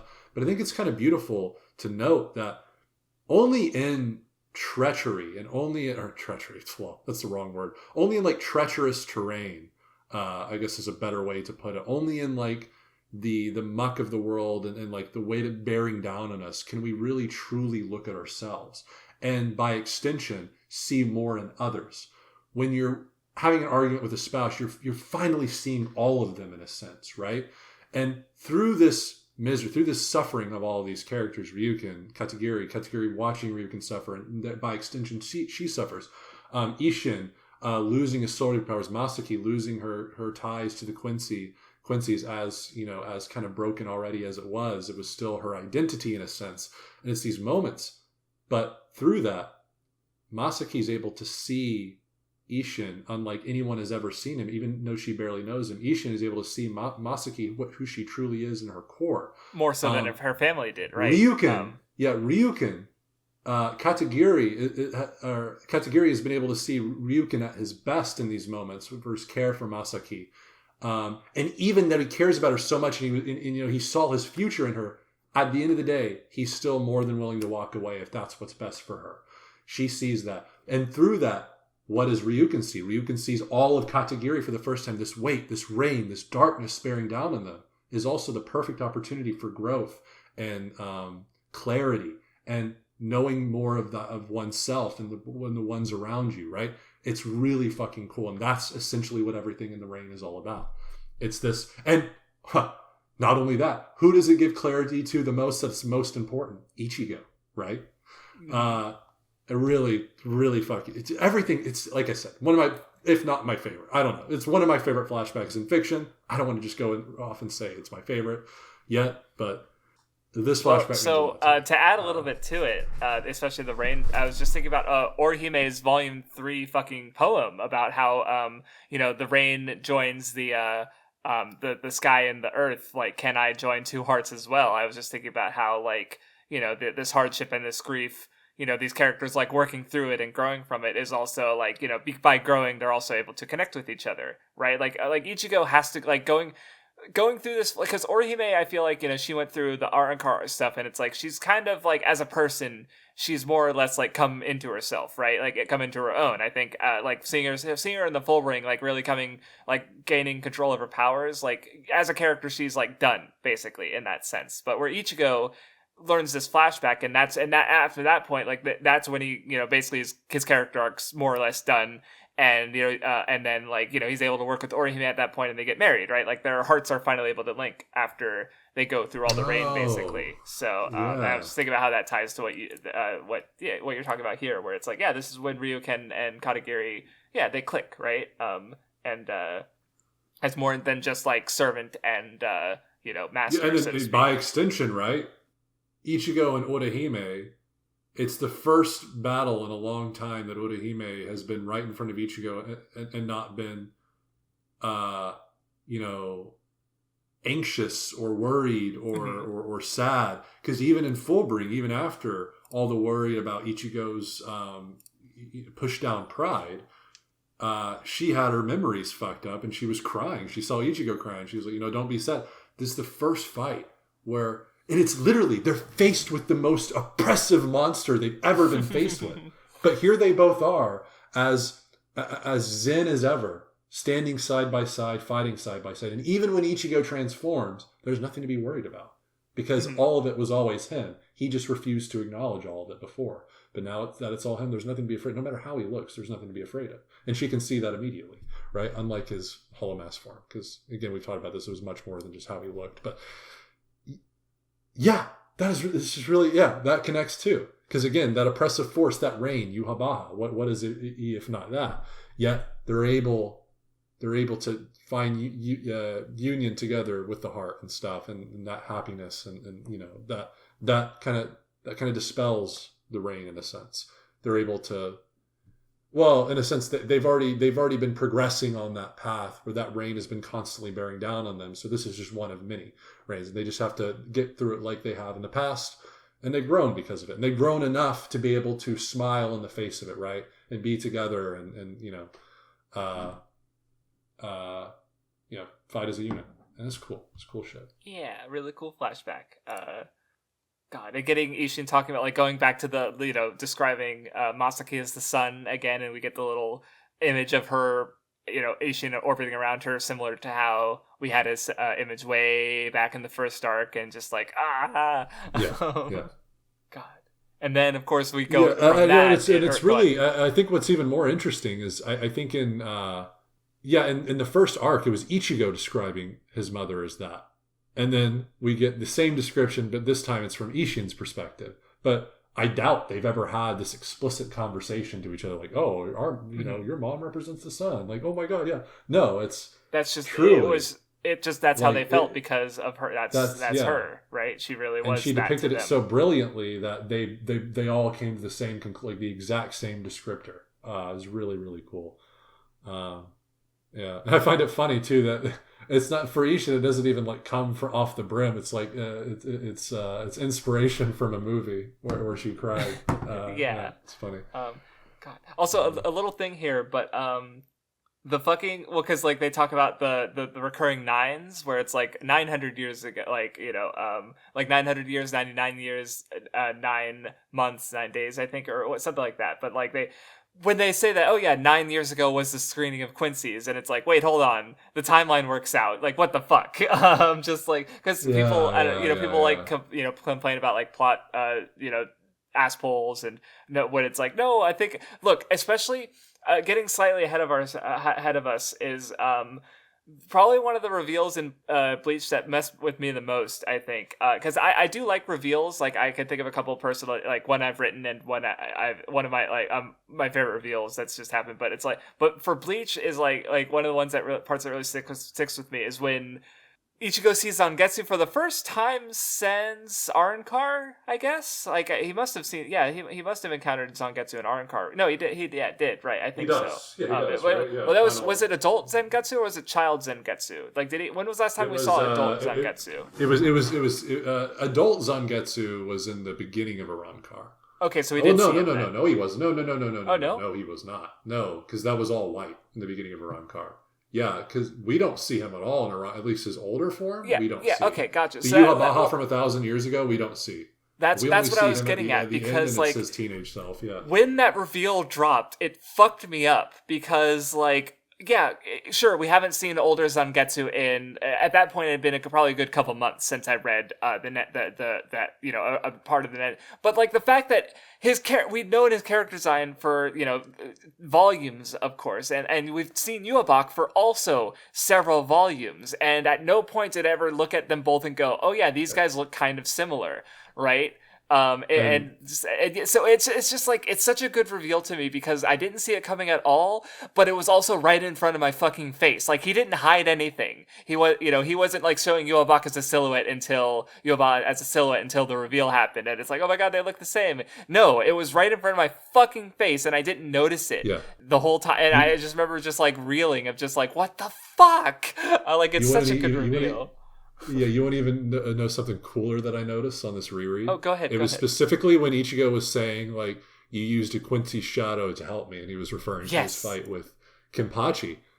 Well, when you go back, when Zangetsu's first reveal, his name, it's being veiled by a black, but almost like a shadow. Like it's being veiled by almost like something like a Quincy's shadow, right? And I was I went back and I was like, I remember it being like a black, but it's kind of like you can kind of put the same kind of idea there, and what's being veiled, the name. It's being veiled by a Quincy shadow. Even the name itself that Kua put in, as intentional as that may be or not, it's there in my eyes. I don't care, so right? here's my stance on intentionality. Intention, because I remember you also saying that we've discussed this before, and both of ours align. We don't. Neither of us care about intentionality. I was going to compare it to another example of just that I think is perfectly fine as well, because like even if Kubo didn't completely have everything in mind when he first wrote that, I guess a comparative example I was thinking of is, I know you haven't fully gone through Dragon Ball, right? No, not the original. No. Yes, so you have gone through the Z portion at least. Okay. When I was a kid, I watched all of Z. Yeah. Okay. Gotcha. You want another interesting factoid about that is, I've only watched it once, but I remember like almost everything. It's actually crazy how much I remember of Z. That's really cool because it's I was going to compare it. Impressive how much I remember from Z actually. Because definitely Dragon Ball has because Toriyama's even commented on how it's a very whimsical series that definitely feels like, oh, Toriyama's not thinking about it as much at all, but he has like commented and said like, yeah, no, I do think about it a lot. And one of the areas I think is interesting is because like the fact that like you go through the original Dragon Ball and Goku's just this weird monkey kid, and there's all these mechanics like around his tail, and he turns into a monster.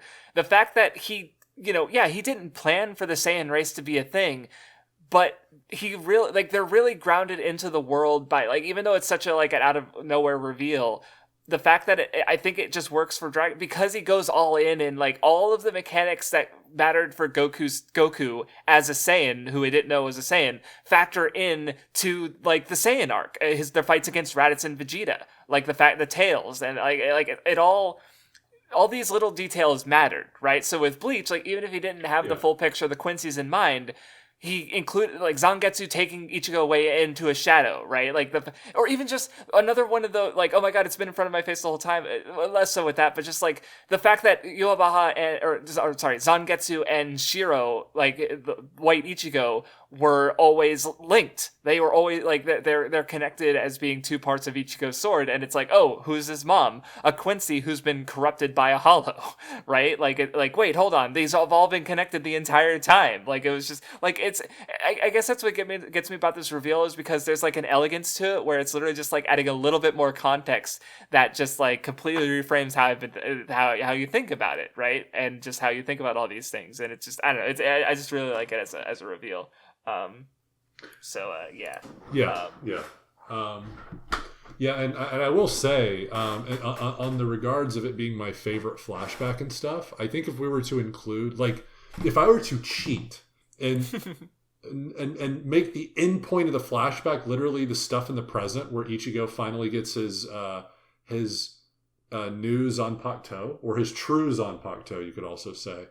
If I were to end it there, I might just say this is my favorite flashback in fiction. If I were to cheat and not and have the endpoint be in the present there, because it does conclude that whole section, right?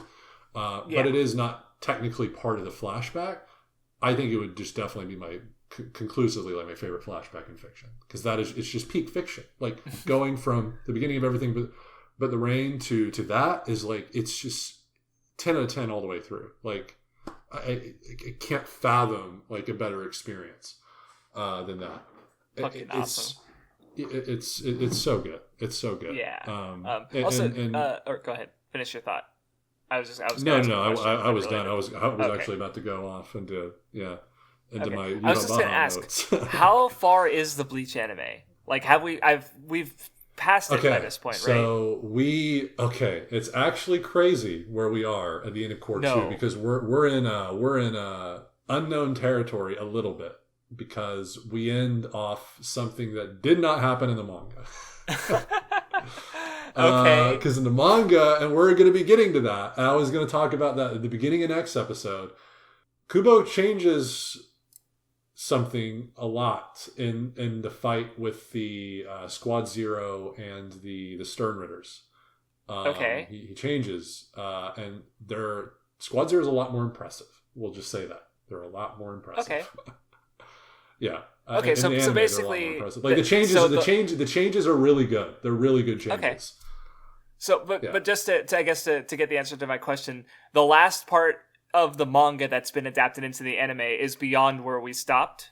It's just a little further. Okay, gotcha. Further. Okay, that's like what the very beginning stuff we'll be talking about is where the core 2 ended. Yeah. Okay, that's what I was curious. So basically, all of this has been adapted that we read just now. Yeah. Yeah. Okay, that's what. Okay, that's good. Interesting. Thank you. No problema. So yeah, before we get to the Zangetsu stuff, we do get a little bit of we see more of the other Soul Reapers training, like Hitsugaya relearning his basics, Hisagi getting training for his Bankai that he never shows off in the series. Though also, I guess so. Mashiro, the who I've commented on being as a Kamen Rider reference, she puts on the super assistant captain badge. See, the thing about tokusatsu and just sort of how it works, specifically these long running franchises like Kamen Rider and Super Sentai, is I forget the term, but basically it's like because generally speaking, like we talked about how audiences shift and move beyond like that you watch Toku for a few years and then you grow up and you start reading shonen manga and then you grow up and you read seinen manga. Like there's a built-in pipeline in the demographics and stuff.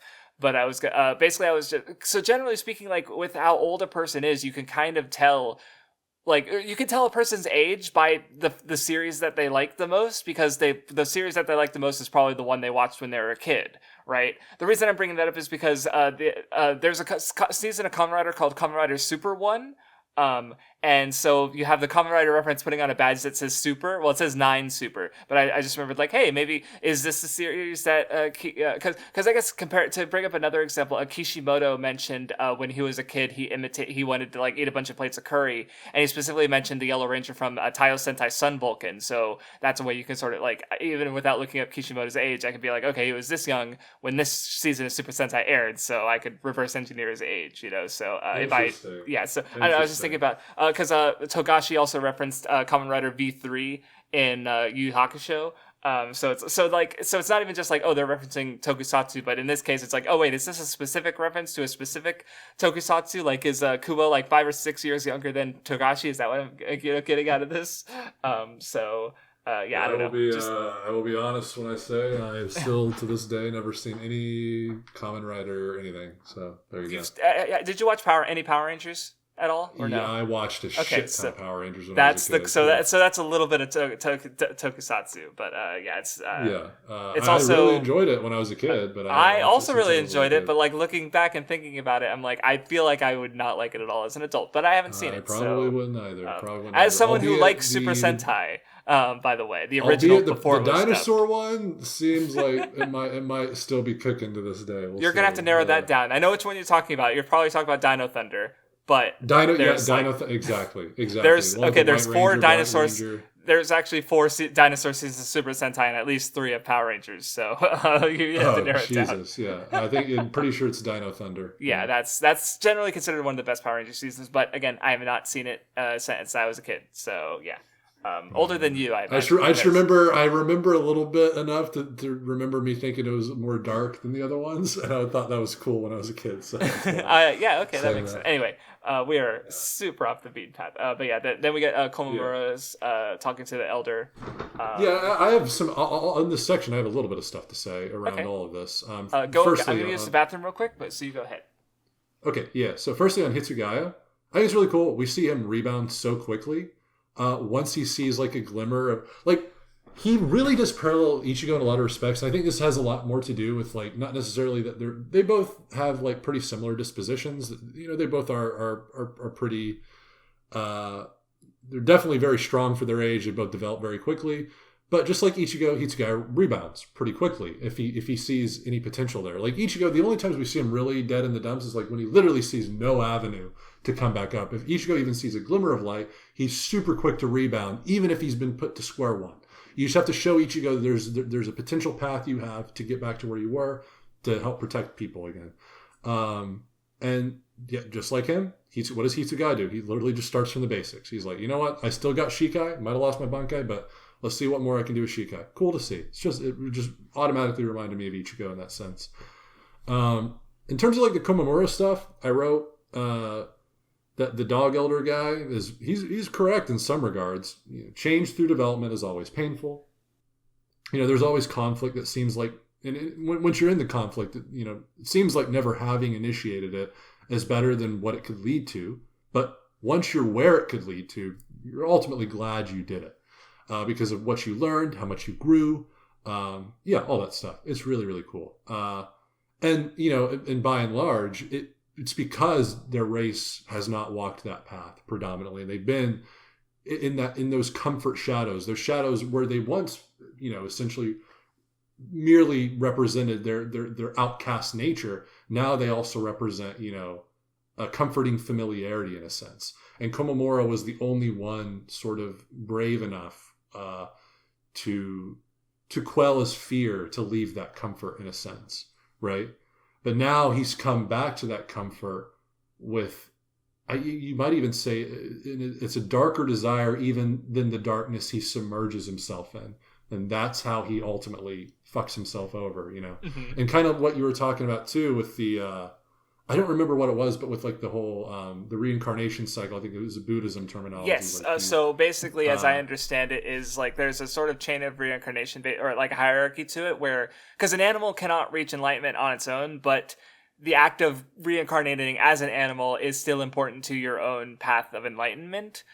So the idea is that like an animal is like inherently lesser in that way. So basically, Komamura by losing his sapience becomes further away from his enlightenment, right? So because I was going to say, because unlike the doggy guy, he's like he has a lot of human characteristics. Like he walks on two legs, you know, all that stuff. He wields a sword, but after caving to just vengeance, with no semblance of honor behind it, he returns to a fully beastly form, like worse than what he was prior, right? Yes, more of an animal than he was before. Yeah, exactly. Yeah, that adherence to vengeance made him more animalistic, which is cool. It's cool. But yeah. On the Zangetsu stuff too. Oh yeah, no, that's what. Before I guess I just Omaida's sister or Mario is cute. That's it. She's okay. Yeah. Which of course is like very specifically like, hey, here's a cute little girl. You're not gonna like it when she gets ripped in half later. Yeah, that's what I was gonna say. I was like, you know what? That's probably worth mentioning because of the fucking thing that happens in the second invasion. So pretty fucked up. I'll talk a bit more about that later because I do have a brief observation about Omaida. But before that, we get to nice, good. Okay, this is gonna be another Ganju moment. I can't wait for it. Maybe I don't know. But we'll talk about Zangetsu first because Ichigo gets back and. His sword gets reforged, and while that happens, he has to talk to his Zanpakuto, but Zangetsu isn't Zangetsu. He is he's Yuhabaha. Look, this is where it's just like, because it's like, seeing them side by side, it's like I imagine someone would have noticed that. Like, I hope while it was going. There definitely, bro. But, knowing these kubologists, there definitely was. Yeah, but well, I mean, so but it's just like I just reading it, and then on the Nen show, I did not see it at all, and it just fucking hit me, and I was like, what? It's been right in front of my face, like what? Like it just ruined me. God, and when Ichigo has a little monologue about it's like, I tried not to think about why when I met Yuabaha, I thought he almost reminded me of somebody, and it's like.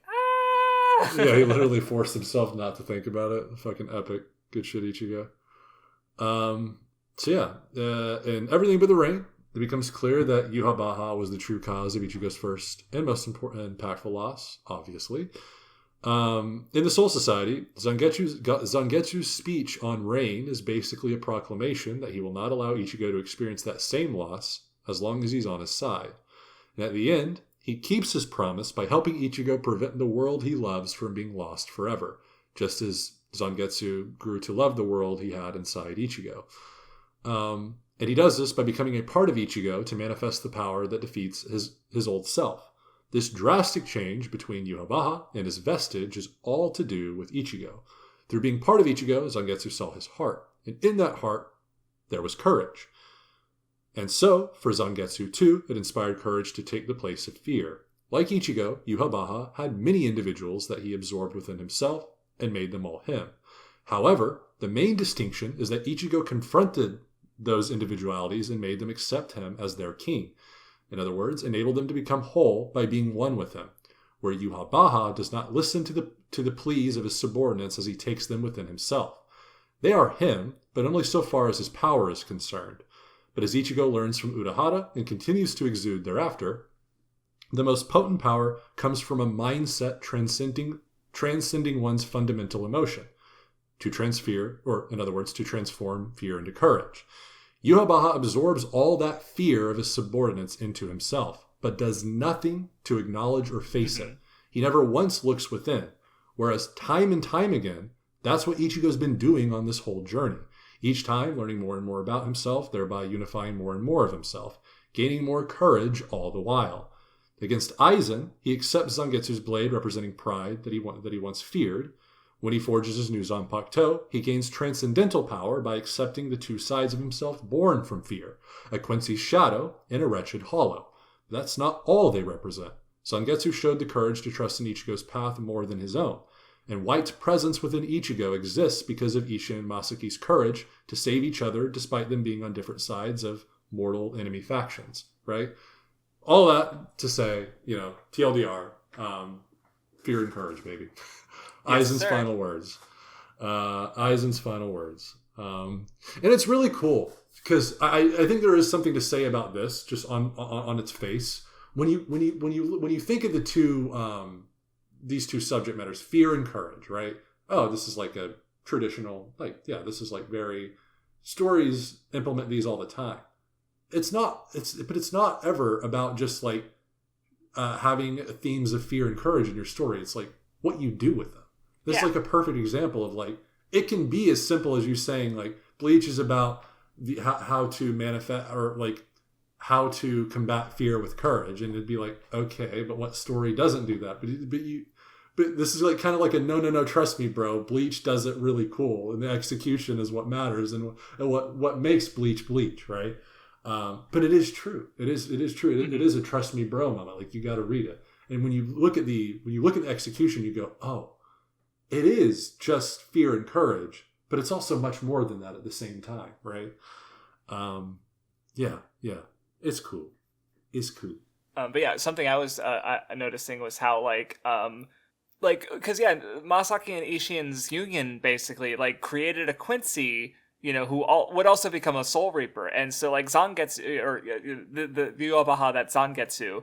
Basically, like he watched Ichigo's life, and originally he even said originally I was interested in keeping you away from Soul Reapers. Like he didn't want anything to do with his enemies, right? The people he was going to go to war with. But after seeing like Ichigo going through his journey as a Soul Reaper, working alongside of him. And he's able to do this. Yhwach is able to do what the regular one won't in passing the torch. He's willing to step away. He's willing to just entrust everything to Ichigo. I just thought it was interesting that because it's a 1,000-year blood war, but at the end of the day, Ichigo has both sides, and literally a version of the main antagonist saw Ichigo's journey and was willing to give up on the war and let Ichigo fight. Right, yeah, I just thought it was interesting that and now that Ichigo's seen all of himself and accepted all of himself too, you see his presence as well, and the fact that he doesn't have to fight the Asahachi or whatever they are. They immediately bow to him, and I think that's one of the coolest scenes all in Bleach because it's a perfect depiction of the power that comes from knowing thyself, right? Because once you know thyself, you know more about the world than you ever would, if not, right? And your enemies especially, right? Because in your enemies, you see more of yourself. Thereby, you're able to combat them more appropriately. if you can't see a little bit of yourself even in your enemies, then you don't really truly see your enemy for what they are. And more often than not, you're not even going to really see them as an enemy anymore, which showcased very much in the end of Ichigo's battles. Because what is he thinking about when he knows Aizen more than ever before after going blow to blow with them? He's like, really? Because, like, I don't know, like, Urahara, like, don't you think, like, he's like talking about, like, I think he was just really lonely, man. And then with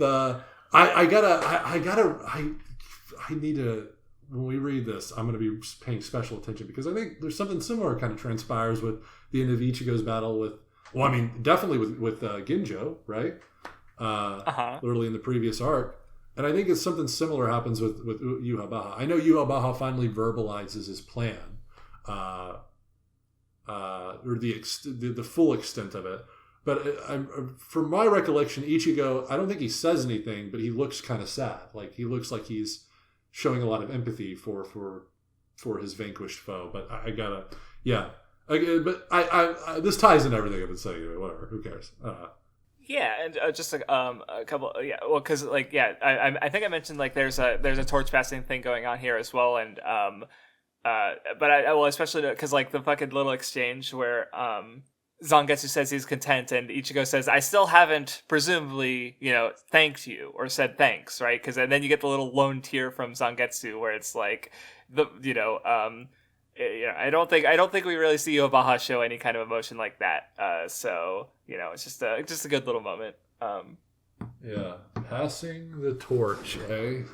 Yeah. And he literally uses Quincy Fire to very blatant power. Damn. Literally passing the torch. Then we get his two swords, and it's cool. Let's go. Oh my god, White and Zangetsu. I have to say too, on this scene, I rewatched it because I love this shit so much. I rewatched them. Ichigo's VA in the Japanese. I don't know about the dub. Hopefully, Johnny killed it. I think that's his name. The dub. Oh, Johnny Young Bosch. Yeah, he's absolutely. Oh, he's speaking of Power Rangers. Anyway, go ahead. No, I mean, yes, but. He was a ranger, bro. He was Adam the Black Ranger in the second after Zack was replaced in Mighty Morphin Power Rangers. When he's one of the most well liked Rangers. At the story, as I understand it, he a movie that he shot they lost all the audio from so they had to dub over it, and the guy was like, "Hey, you have a good hero voice," and he got into voice acting, and he was the dub voice of Ichigo. So yeah. There we go. Yeah. Well, at least in the sub, the voice acting from Ichigo is amazing.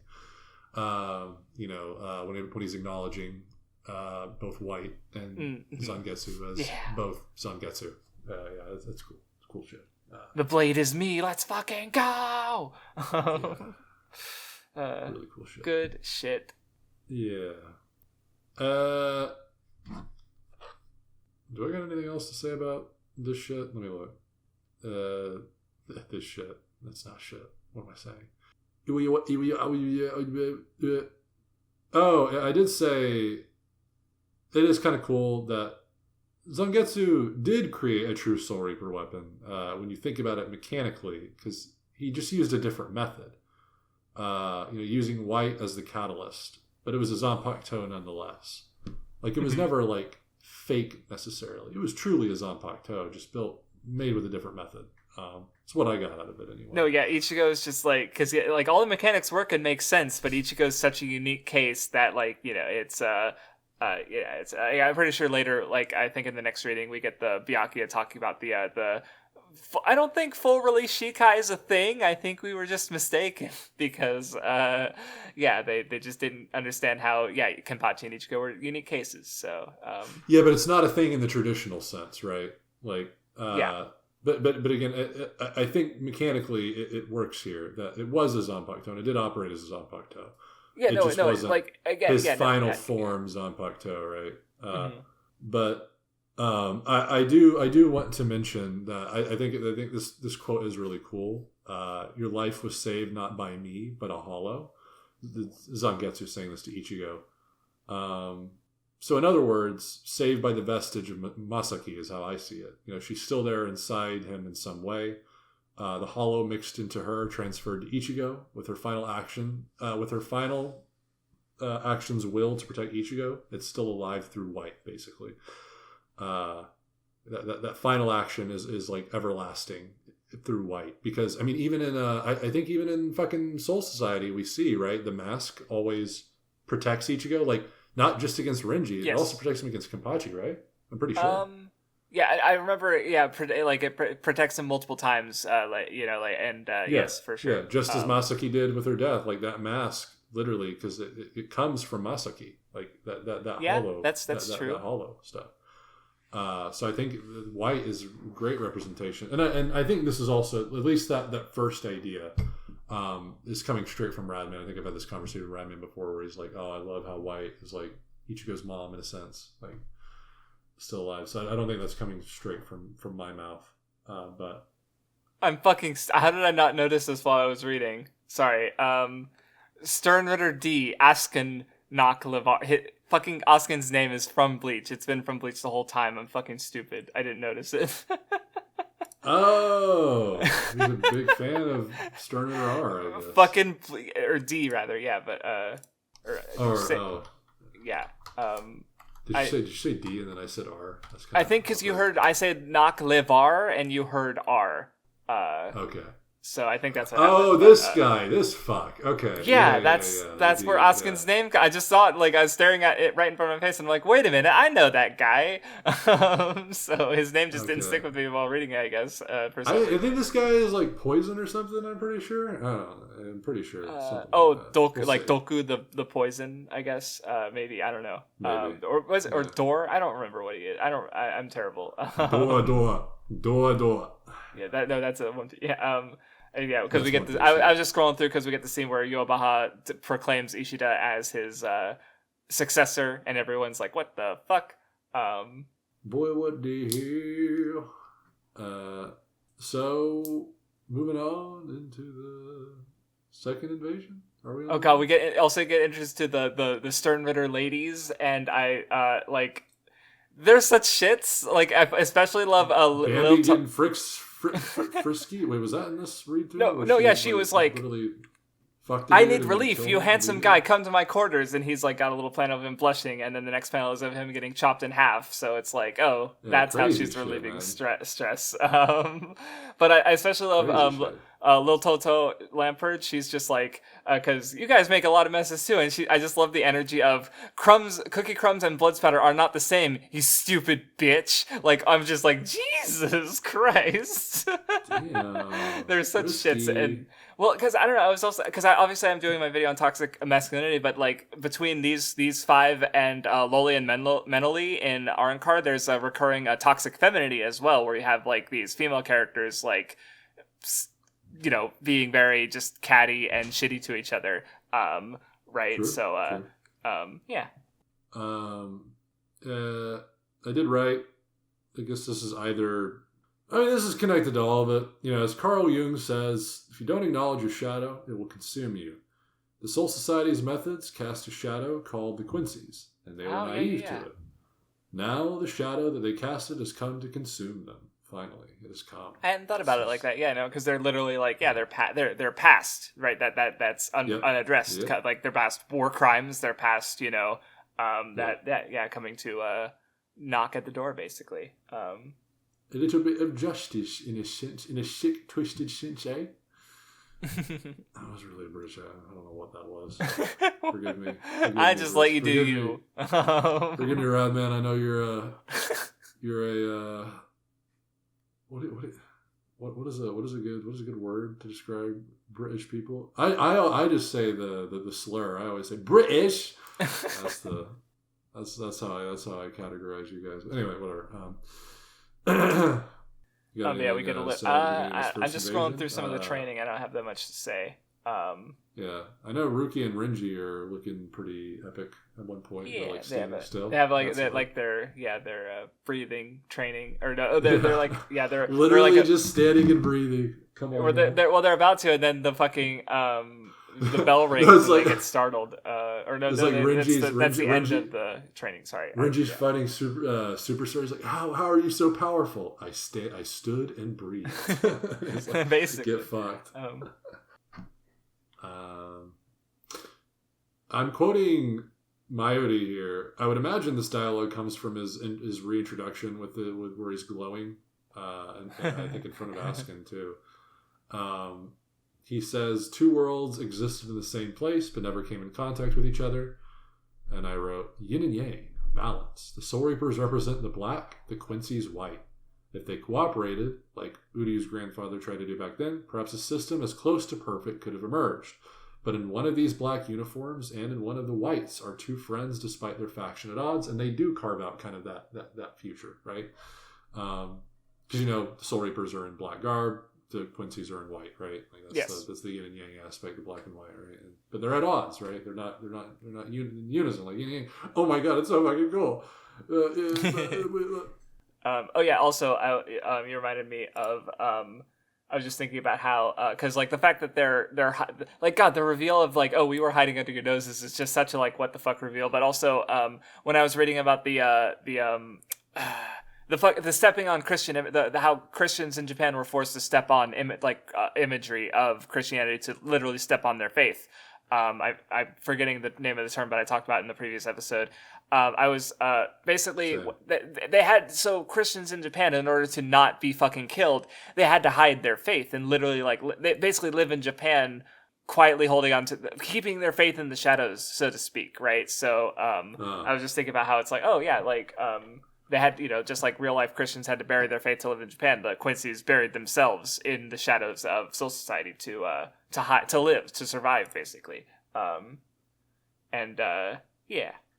Nice. We also get the scene with Shinsui going to Ichigo's friends to tell them that Ichigo might not be able to come home, and I don't know, I just always like this is just like a bit of humanity from the new Captain General. I love that we get this. I love that's this scene because it's not only great for Shinsui, but being able to see all these characters again and have them have a little bit of relevancy in the final arc, at least to some degree, at least in their being an emotional tether to all of our main characters is great, especially given that Keigo is usually like a comedic relief character, but we see time and time again he's not all that.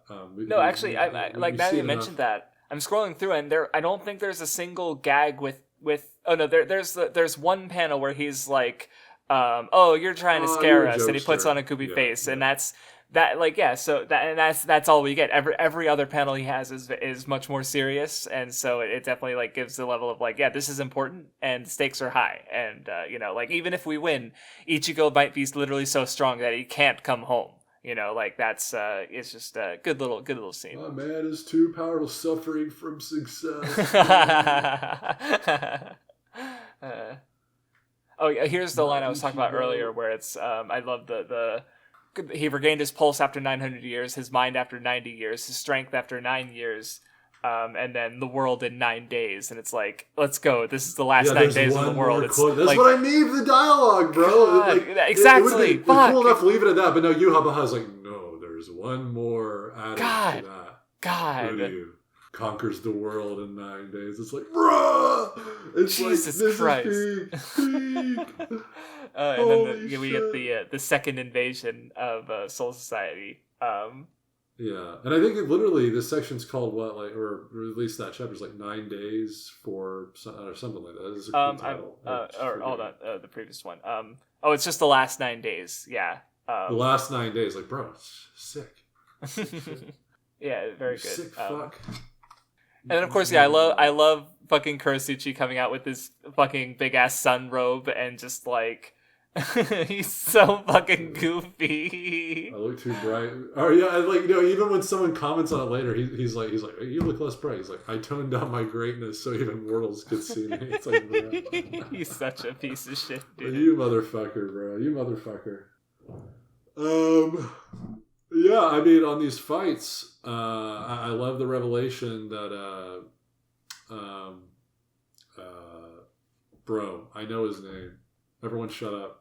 You shut up, Craft Store. You got to remember that. I don't care how long it takes. You keep going. I'm going to remember this goddamn name because I know his name. Hoshwalt. Thank God. Ooh, scared for a second there. Hoshwalt is talking to Uryu in the midst of this fighting, and he's like, he basically explains that, Yuabaha essentially must keep fighting to live. right? At least consuming people, in a sense. Or he'll return to when he couldn't see, hear, or move. In other words, a defenseless form exposed to death everywhere. The fear of returning to such a state means he has to constantly fight, constantly consume enemies and comrades alike to escape death. As Naut's speech on fear is, ironically, a picture-perfect description of Yuha-Baha, in a sense. Yeah, because like that fear of returning to that state, where now that he has enemies, he'll be defenseless. That's obviously, like, he has to keep fighting. It's interesting. It's cool. Oh, but yeah, I guess what I thought was a little interesting about Almeida, because we see, his family getting hurt in front of him. Oh, excuse me. Was just how, like... While you explain this, I'm going to pee real quick. Yeah, go ahead. It's just how, like, he's mostly known for his cowardice, but, like, now that Soul Society's on the back foot, and it's, when he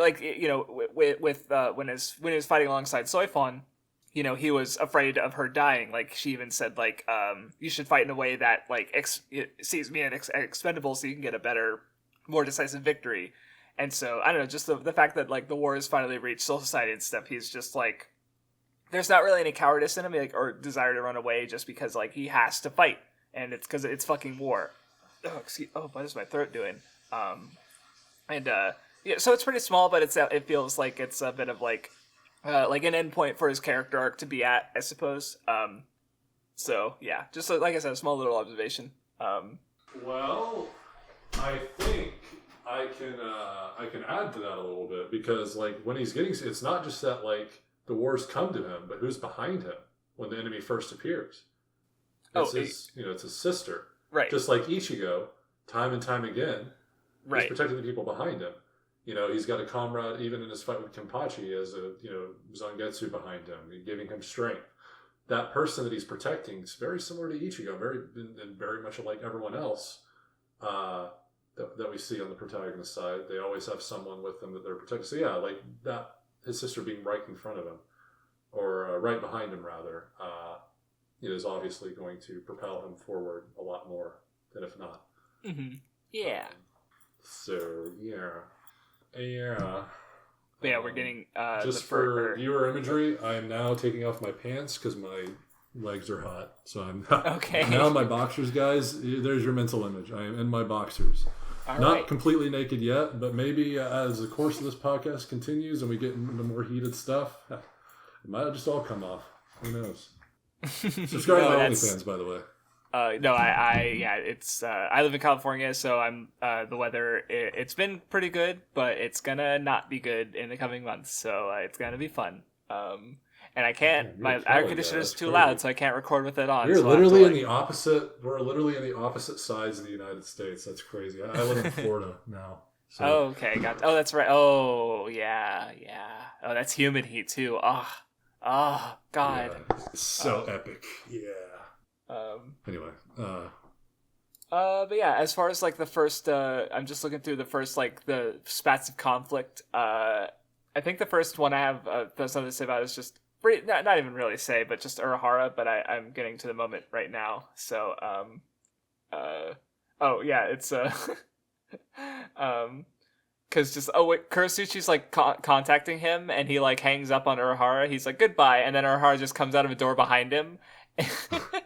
He's just such a to show Urahara is always going to be one step ahead of Mayuri. He's so fucking funny, dude. Like, yeah. Of course, he has the cure to the Bankai stealing with the poison.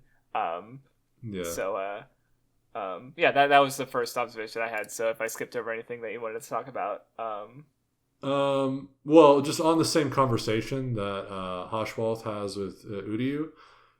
He notes, you probably joined us to avenge your mother. And we've talked a lot about revenge before. Yes. I don't think that's in the same token where while Uryu was provoked by Mayuri, the reason he was even there in the first place was to save, Rukia. I think in the same vein here, well, maybe that's a little bit on his mind that, what his mother's fate. First and foremost, he's here to protect his friends, right? Yes. because he has a plan that will protect the world and his friends. Yeah, I feel like I have a specific observation, but it comes up during the final fight with Yobaha, so I'll save it for then. Yeah, I have some thoughts too, but I'm also I'm on the same boat with you. Yeah, I'm saving that as well for that fight because, and also I want to see more just because they're a little bit ill developed right now. One of the things that I didn't think enough about, I haven't had a lot of time this weekend and these last few days. I had a lot of shit that just randomly. Not relevant, but like I was literally on this I guess there's another reverie. It was like the agenda piece reverie. I somehow wiggled my way into it, and then I had a fucking huge discussion with Brago the very next day, the One Piece YouTuber. Yeah, I don't know. It's a lot of shit's going on. So I one of the notes I wrote down, I was going to think more about it, but I didn't get to it, and I think this is really important too because it probably like says a lot about their individual journeys. Is two things. So there's a note that Renji's Bankai didn't accept half of him. And for Rukia somehow fundamentally misunderstood hers. This is in both of their fights, this is what is elucidated about their understanding of their Bankai, and I guess that being themselves. I wonder what that says about their journeys though. I did a whole video on it. Oh, hey, brilliant. I have a Rukia Renji video. Yeah. Well, there we go. I'll watch that. There, yeah. So, I mean, if that ties into exactly what this is, that didn't accept half of him, and Rukia not understanding hers, then hey. Well, yeah, I forget exactly what I said about Rukia's, but for Renji, I remember going into like looking at the dialogue from his, because he's got his Nue, because he's only one of the few sword spirits we actually see in the entire manga. There's a monkey and a snake, and how I read it is that I think the monkey had accepted him and the snake hadn't, or maybe it was reversed, but I remember just looking into the dialogue, and I'm honestly not sure exactly what my takeaway was, but I remember I saw half acceptance as one of the sides accepted him and the other one didn't, and so I tried to well, at the very least, and just individually, it must have been the snake, because his first Bankai was only a snake, and then his second Bankai had the monkey part as well. Yeah, I'm pretty sure that's it, but I don't exactly remember my takeaway. So yeah. All right. Well, and then with Rukia, I'm even more interested now because there was explicit information that she just fundamentally didn't understand hers. Because she said at first. It was something like, at first I thought my ability was this, but in actuality my ability is this. And what I got from that is, she like had a fundamental misunderstanding of her ability, which means she had a fundamental misunderstanding of herself. Mm-hmm. I mean, I related that a little bit to the Soul Society, but there's not much to say there other than like, because at least she consistently says like, hey, Ichigo, you're worried too much about me, but you need to be saving yourself. You need to forget about me. When in actuality, if she were in Ichigo's shoes, she'd be doing the same thing. But then that's not really that doesn't really get to the crux of. My general takeaway from Rukia's entire character arc is I think I mentioned, but that Rukia and Renji have a sort of inverse, where Renji's issue is that he's quick to stay in place. Like his fear keeps him from moving. Like he didn't chase after Rukia. He stayed where he was. He didn't try to protect her. He stayed where he was. Rukia consistently runs away. Exactly. So they have a sort of inverse character arc there, and that was what my video was about, was touching on how that.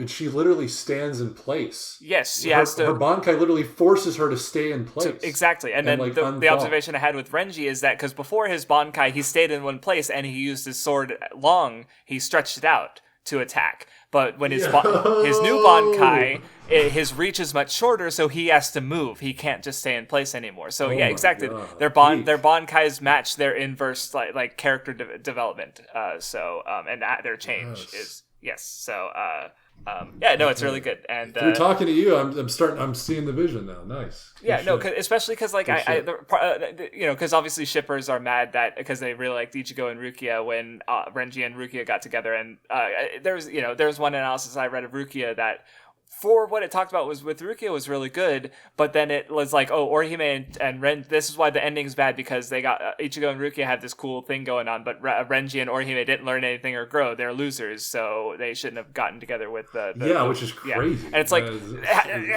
and so part of the reason I framed the video around those two is partly because they're inverse, but also because it's like they're meant to be a pair. They're meant to get together. Like that's why they get together in the end, is because of that they have that inverse character thing going on. So it's like, yeah, it makes sense. Because I was gonna say too, they're both their stuff again. That those questions that I had ruminating in my head were like the highlight for me of the second invasion. Not just, and a little bit more so on Rukia's, because also Byakuya was a part of it, and I think that's the perfect conclusion to his character arc. What we get there, especially.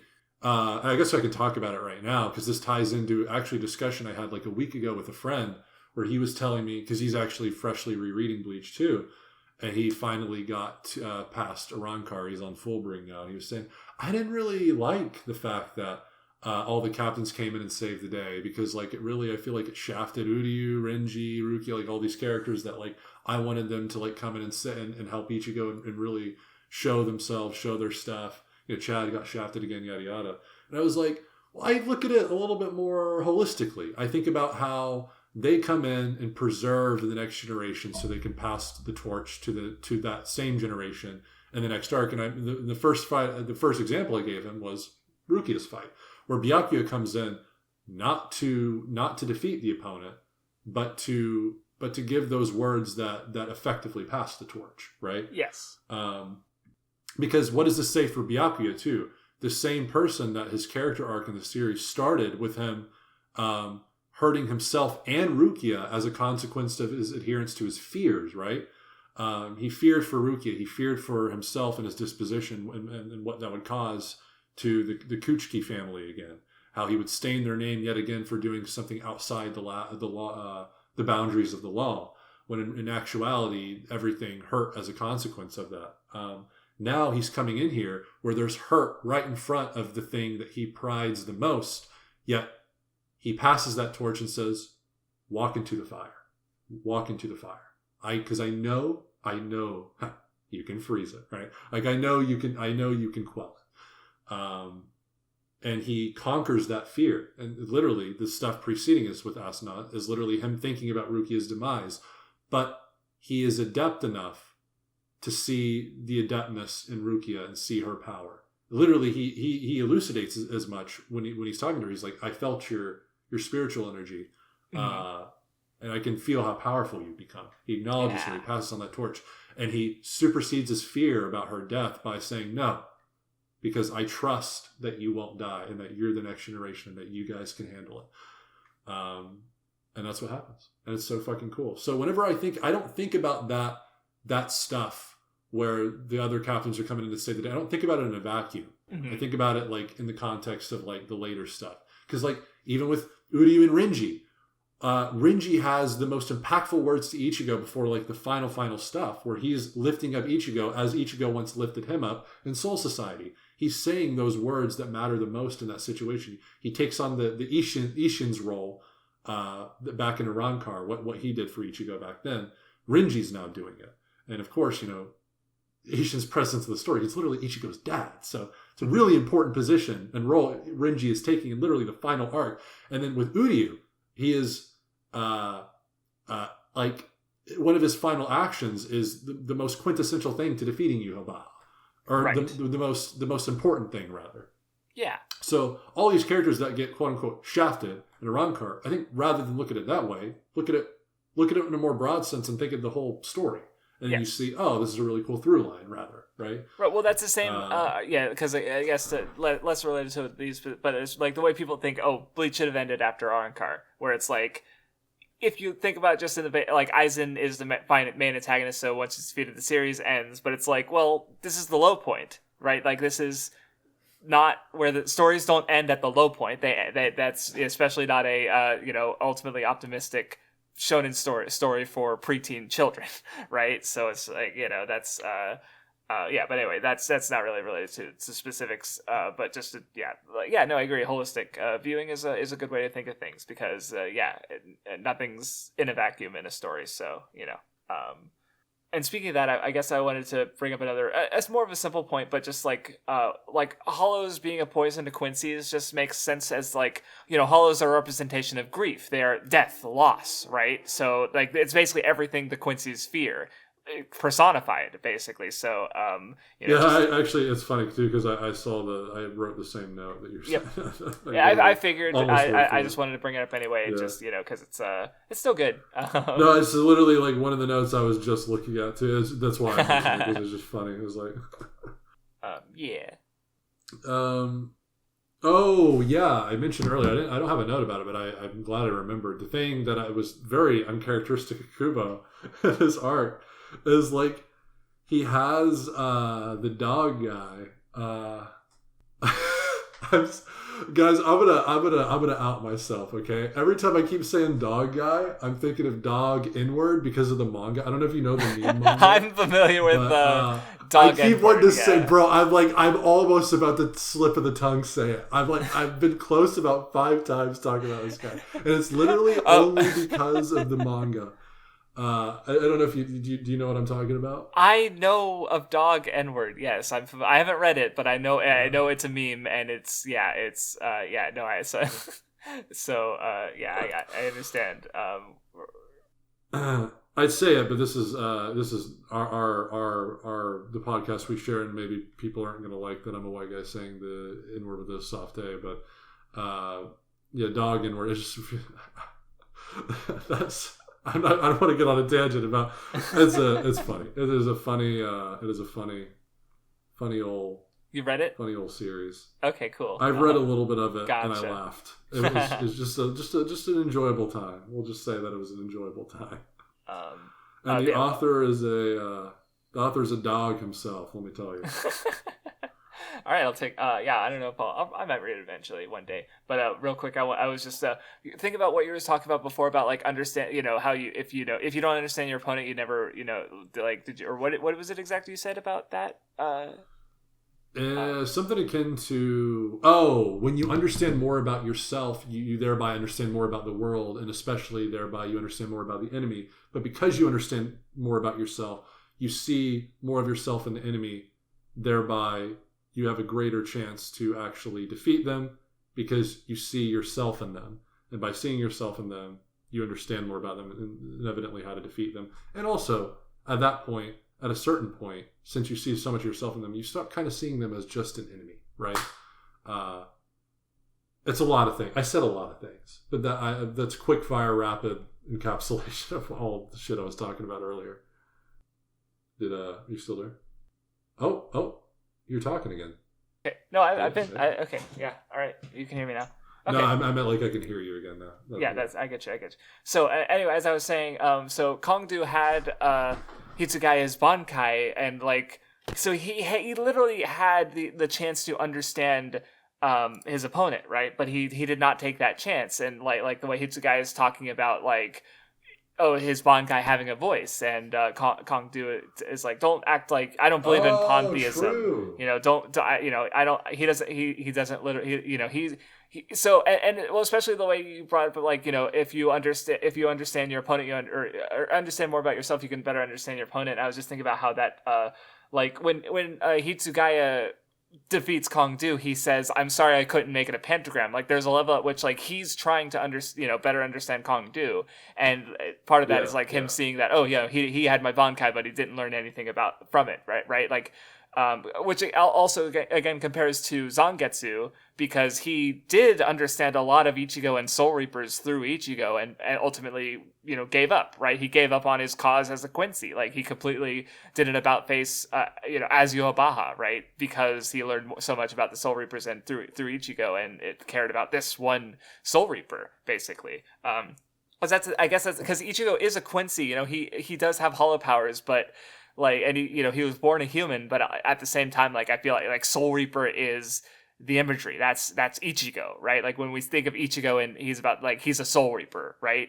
So that's like his defining point. So so here's a Quincy who had the opportunity to better understand a Soul Reaper and did not take it, and he got his ass beat. So yeah, just a neat little fight. Yeah, that's really cool. That's a really cool observation. I really like that. But something I didn't get to earlier Go because ahead. I went off on a tangent about dog and word manga. That was leading somewhere. That was actually supposed to lead somewhere. It was supposed to lead Okay. to, uh, the sequence that I don't like the only one that I like, just conclusive. I'm like, I don't really like how Kubo did this. Is because it's just so unlike him in like a not a good sense, in that he has the dog guy like give us the theme of this entire like ordeal. He's like, your once words to Tosin, where you told him that revenge bad, now you're adhering to the same thing, you foolish guy. It's like, bro, like, what? We don't need this. I mean, it's cooler if you let us, like, Kubo, bro, you literally always let us come to these conclusions. Why are you not letting us do it I here? mean, there It's so are fucking weird. like with the last chapter, there's times where he also literally spells it out. So I don't know. I guess in this case, maybe just like the way he spells it out isn't as interesting to you, Yeah, the way he spells it, it literally feels almost like a mini analysis video in the middle of the manga. Like, the only stuff I genuinely don't really like from Gintama suffers from this in the earlier parts, does this, and some of more of its serious arcs, it does like this, like, where it's literally like Sorachi is giving us like a mini analysis in the middle of like an episode. It's like, bro, chill. Like, that's kind of how it felt. It kind of felt very, very much like that. I'm a super big fan of it. Just because yeah. I No, like to be able to come no, to I these understand conclusions because myself. especially like that's because that you engage with Bleach in a particular way, and here's the series doing something that like takes away from that way that you engage with Bleach, right? Um, Yeah. I guess I personally didn't mind it just because it's like I don't know. So I remember I haven't watched the Always Sunny podcast, but there was one of the early episodes they did commentary. It's basically the creators of Always Sunny talking about the podcast. Or talking about a lot of the episodes for some of the earlier ones at least. Later on, they just do more other stuff. But there was, I forget the episode, but I just remember talking about it with my friend who really I've also watched Always Sunny, but it's like one of his favorite things. Period. And it was it because like they were talking about this episode how they didn't really care for it because they thought it was too obvious, like they thought it was too on the nose. But one of them came around. I forget which one. They came around on it because what they heard from like a fan was that was the episode where they really got understood the show. Because I don't know if you've seen Always Sunny. Uh, have you? No. Okay. I hear it's really good though. Yeah, it's basically a sitcom, but it goes more extreme where the characters are just horrifically evil and they do really awful stuff, and that's part of the humor.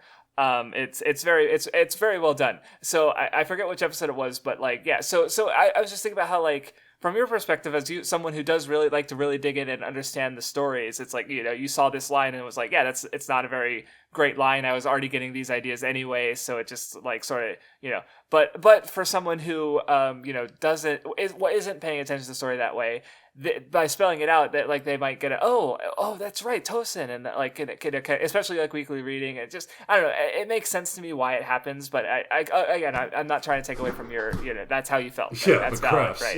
you misunderstand. Only I matter. Okay. Come on.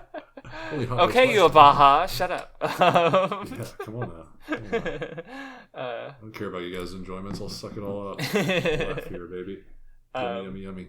But yeah, also a little bit before that, when Komamura and Shinji are fighting Bambi, I love how he's just like, "Oh yeah, I recently learned to talk in reverse too." Like, you're such a cunt, Shinji. I love you. Holy fuck! You Like, motherfucker. just being a shit for no reason.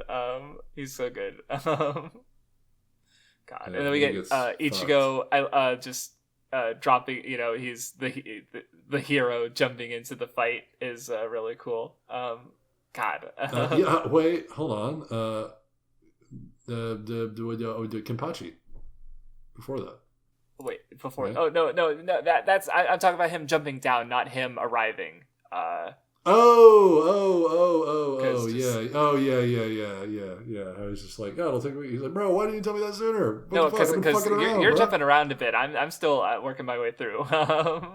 Because That's true, I only yeah. just got to Komamura's fight. But that said, I don't know if I have that much to add to it because, like, yeah, he does explain that aspect, and it is like this is as far because especially I probably think about it because of Mathews's video where she talks about Gin, Tosin, and Komamura and how their characters tie to vengeance because and yeah, Komamura is the heroic example where it's like he's consumed by that, like he like is directly said, he's literally going against Tosen's words, right? He's not learning from his enemy and friend, right? So he's falling to this same thing that I think I even mentioned, how he was like talking against Tosen and saying, that what he was doing was wrong, and yet there's the hypocrisy because like he would come to do the same thing, right? He'd be blinded by his hatred and consume himself for his vengeance and suffer for it, right? So yeah.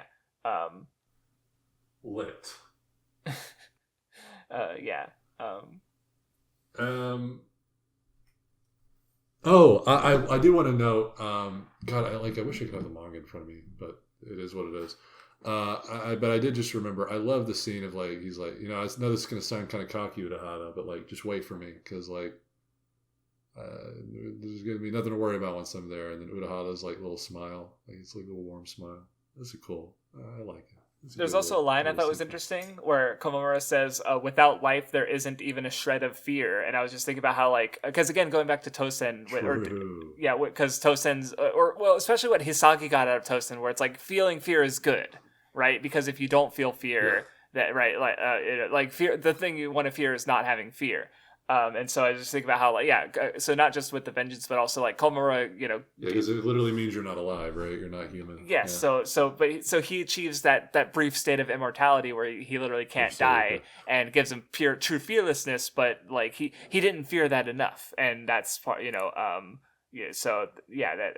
led to his ultimate, return to monkey, I guess, or return to monkey. Return to donkey. I mean, it is cool because there's a difference between, because having courage is not absence of fear, right? Having courage is braving welling fear, up, yes, welling up resolve despite the fear, right? Yes. So it very much, and that's very much tied to existence. If you don't, if that is a portrayal of existence, and if you don't have that, if an absence of fear is literally you're not alive at that point, so it is cool, yeah. Anywho, God, and then the way the fight ends, where Bambi's like, "Oh no, wait, I was the first," and then the fucking girls come in, and it's like, "We'll help you," and she's just fucking terrified, and it's like, because Gazelle's power of the zombie is interesting in regards, because it's kind of rejects death in a sense, but obviously in a very corrupted fashion. So yeah. What is here's a very almost irrelevant question, but sure. What is Bambi asking for in that one scene? Maybe it was explained. I don't remember. Was that like? Is this like a sexual innuendo when she's like, "I need it"? She's like drooling everywhere. She's like, "I need it so." Oh, the zombie. I do not know. Yeah. That's a good question. I was thinking like, is this like a? She asking for the cock? Like, is this like a sexual innuendo? I don't know. I don't know. I don't know. Maybe because obviously we haven't really finished Gazelle's stuff because it ends partway through. Because I know there's a little bit more with her, but we'll find out. I don't know. Regardless, cool stuff there. But I think next is the I'll look and see if there's another moment. I think next is Damask fighting Renji. Oh yeah, we've kind of talked about. We definitely talked at about least the cool stuff. Yeah, well, for Renji's character, I guess to speak a bit more about Mask himself is part of what I take about this fight is it's kind of like the Sixth Seat's line about like both sides of a war being just and versus and alongside Kyoraku's line about both sides of the war being evil.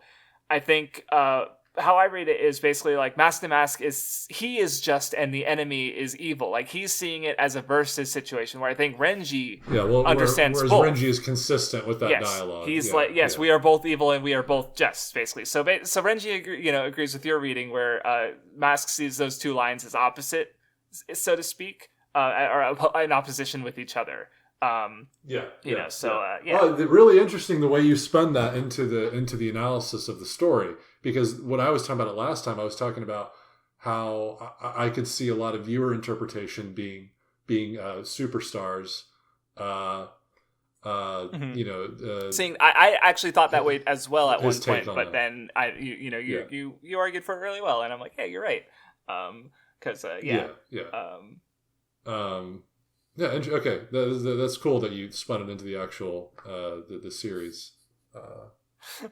That's cool. I also like the exchange where he's like, "Oh, captains cowardly or villains cowardly fight 2-on-1. So why, if you're a villain, why don't you cowardly beat me or be as coward, use as many cowardly means as you want." And Renji's just like, "Yeah, I'll just cowardly beat you then." Like he's just completely accepting Mask's narrative, and just I don't know, his face is just like the what? Yeah. It's so Giga Chad, bro. Renji is such a Giga Chad, man. I love him. How can people hate on this guy? This guy's cool. Oh, also, I didn't even notice it before, but in the next page, I didn't notice Mask being expressive. Like when he's like, "I couldn't hear you at all," there's a question mark on it, and then when he's like, "Oh yeah, my eardrums ruptured," and then there's a light bulb. Like, wait, it's changing based on his like emotion. I didn't notice that before somehow. Yeah. But yeah, this is definitely a fight. I'm pretty sure when I first read it on the Nen show, I literally didn't get anything out of it. So I've definitely come around pretty hard, and like because I talked about it in my video as well, and I talked about it with you just now. It's like I've gotten even more out of it from this reading. That's good shit. That's good shit. Yeah. And of course, Kubo's silly, and I like some of his silly stuff. Like, well, because there's like because obviously Mask has the really goofy form with the angel wings and the star shaped head, and then you have, I think James is the name of his like little fanboy basically, who's like this horrific, like Renji splits him into pieces and he just grows into more, and it's like, oh Jesus Christ, that's gross. So yeah, it's just it's a good fight. True. Yeah, I mean, I guess in even the aesthetic too. Renji's got this fucking big menacing looking arm, monkey hand, and the superstar's got the fucking he's got the angelic exterior going on with his Quincy stuff. So it even takes on that imagery of like hero-esque villain. Yes, like I guess heaven versus hell in a sense, right? Yeah, exactly. Precisely because to the Quincy's like Soul Society is hell, right? Yeah. Oh yeah, and there's also a little like he has murder punch, so it's like even though he frames himself as a hero, he still has like a fucking murder punch, right? So true. Yeah. Murder punch, nice. So yeah, then we get the little Yu Yu Baha flashback of just explaining how he was born as this sort of deific figure. And I did jump to that earlier. Unfortunately, my apologies. Because I mean I think it's good, and like it's especially like the way they like sacrificed themselves for him, and it like so it's sort of like that's Yobaha that's what his existence is for. It so as a way to carry on these lives that have been fed to him basically. So and that's also why he decided that it's fine for me to take all these lives as well as I need them to get power. Because he's going to carry on everyone into the future is what he seems to think, but obviously without happiness, they're not really on their way to the future. So, yeah. Nice.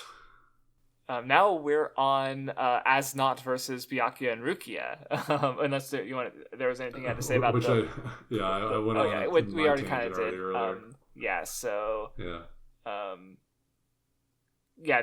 That's about because Rukia. You talked about Byakuya's the resolution of his character, or did you talk about Byakuya's character arc resolving with him? And then Rukia, of course, I talked about as well with her literally gaining a power that's like slowness rather than like running away from her out of fear, right? So it's really cool. Like Asnot is again like just very striking design and character, especially with his like it's just his backstory is also just like just his fear and the fact that like literally it's not just fear but like fear of God specifically, like that's also very Christian. I'm sure you've heard the phrase of like God-fearing American and whatnot, right? So the fact that his fear is on Yuabaha is very apt, and it's a.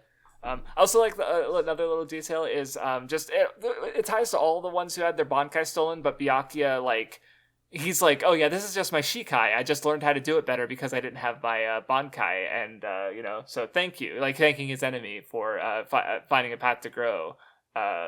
So yeah. It's good. And God, when he recognizes Rukia and she tears up a little bit because she's been trying so fucking hard to get his recognition, and he just goes, you've become strong. Like he finally gives it to her, like what she's been fucking wanting for so long. And again, what I was saying, part of what I was saying earlier too is like you know that recognition is not superficial because he entrusts her to finish the fight despite that fear of her potential demise, right?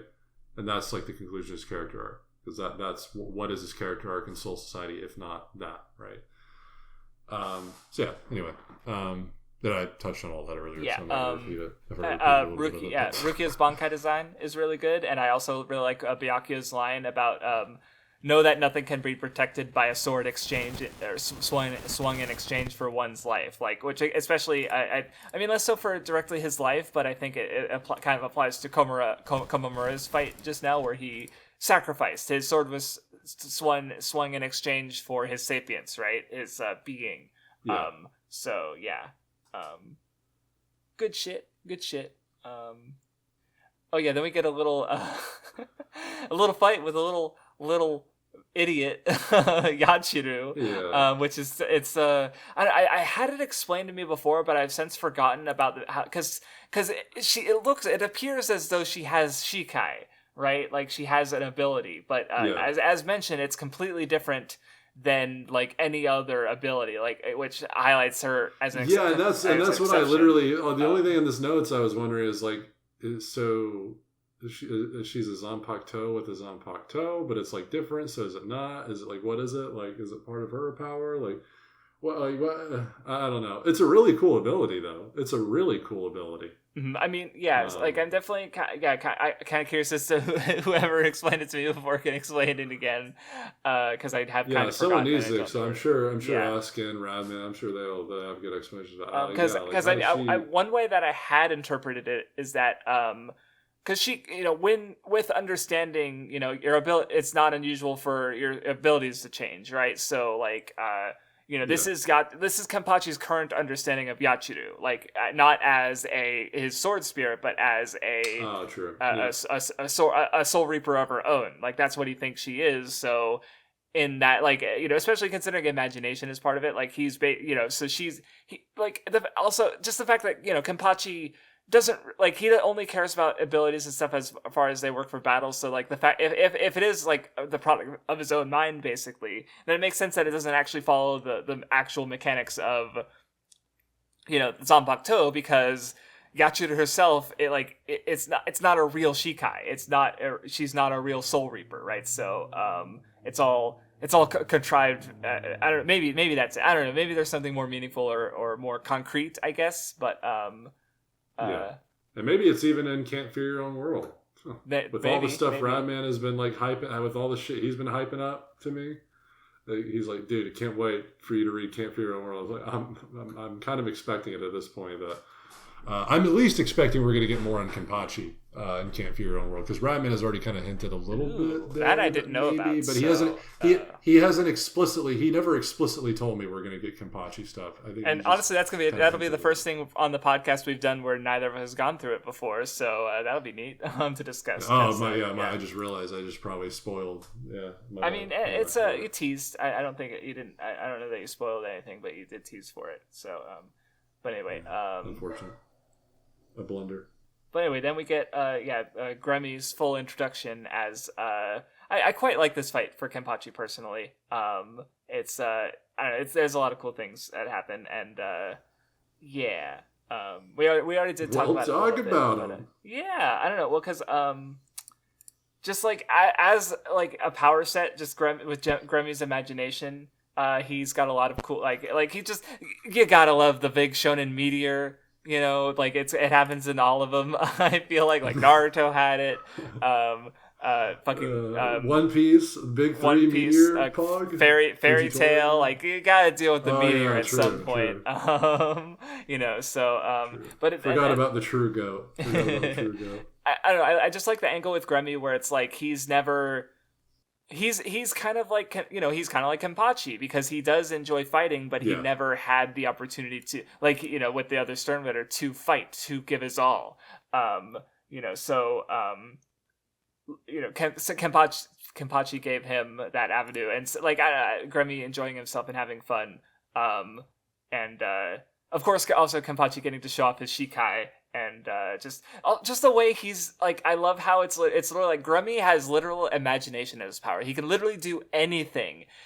Kenpachi is a hammer, and it doesn't matter what Grimmy does, it looks like a nail, right? Like that's basically the fight. Yeah, and maybe there's a little bit, at least some of the cool factor. You can think about it this way. For Grimmy to be the strongest, he has to think. He has to actively be thinking about everything. And what is a lot of our mental faculties, if not like, oftentimes it causes us to hesitate or to reevaluate and when we shouldn't, right? And second guess ourselves and think too much. And whereas Kenpachi's power is in his fucking insane step forward regardless of what's coming at him. He's just gonna full force it, get in there and cut shit and get cut. And he's going to be laughing all the while because no matter what is getting cut, as long as there's cuts still flying in the air, he's having a good time. Whereas Grimmy is actively thinking like, ooh, well, that's coming. Ooh, is he too strong? Oh, I need to get stronger. Oh, I need to do this. And that's apprehension, right? That is hesitation. That is weakness in a sense. He is not the strongest because there's always going to be in that active, constant thinking. He's literally trapped inside his own head, and he loses because he can't imagine a body, right? Like he can't because exactly because he's literally a brain in a jar. He doesn't, whereas Kenpachi never even thinks about his body. He just pushes forward, and his body withstands it. Yes. Right. Which, by the way, I also like some of the mechanics of how the imagination works. Like, I like the exchange where when Grimmy says, "I'm the strongest Sternritter," Kenpachi can't cut him because he lost to one of the strongest. He lost to the Royd pretending to be Yuabaha before. But once Grimmy says, I'm like steel, and then Kenpachi, oh, you should have just said that then. Kenpachi just fucking slices right through him. It's like, oh, holy shit. I love that kind of shit. And there's also the exchange where, because I think he, cool. the bones that are like cookies or something like that, and I think Kenpachi's like, what the fuck's a cookie? He can't have his bones turned to cookies because he doesn't know what they are. I don't know, it's just God. It's just it's a fun fight. I like the powers at play, and Grimmy has a neat little contrast to Kenpachi, and it's good. I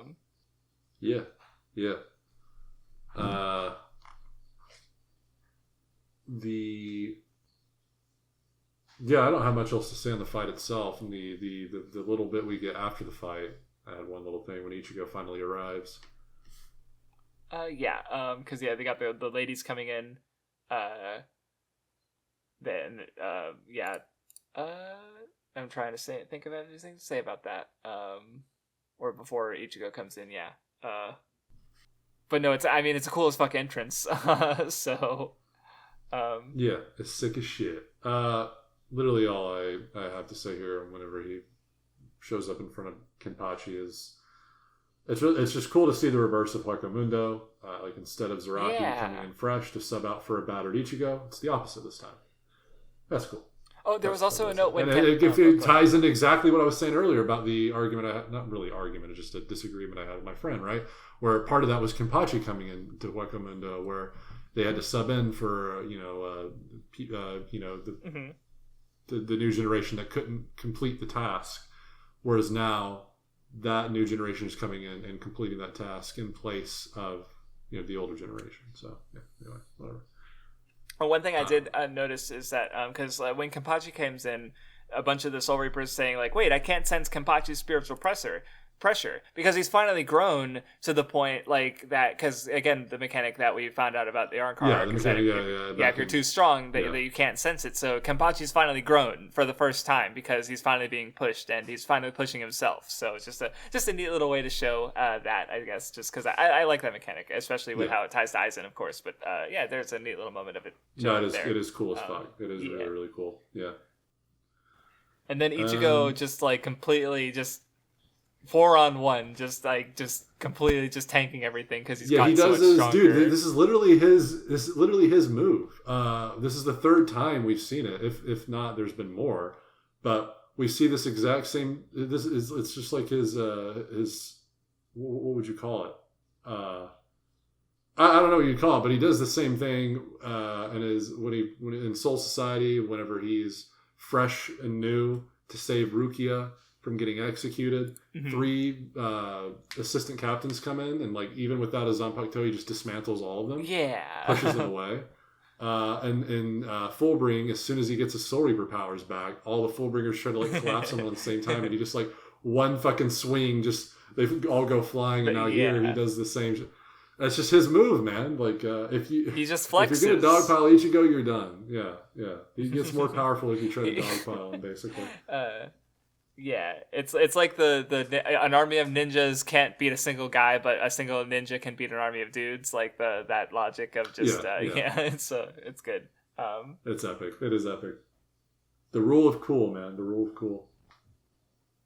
Yeah. Well, actually, I mean, in all cases, it showcase like literally he's fresh off of like a power boost, right? So it showcases that sort of transcendental state that he's in every time. Like he's better now. Now number 1 is playing in the background. I don't think you know that OST. So. No, I'm familiar with it. It's just I haven't heard in a while, but I know Ichigo is an independent black woman who doesn't need it, no man. Yes, exactly. Yeah, like I know that much. Like it's such an interesting creative choice. Like I can't help but respect it, right? So yeah, very. They're on one for that, but they were cooking. I think they were cooking. But yeah, Ichigo.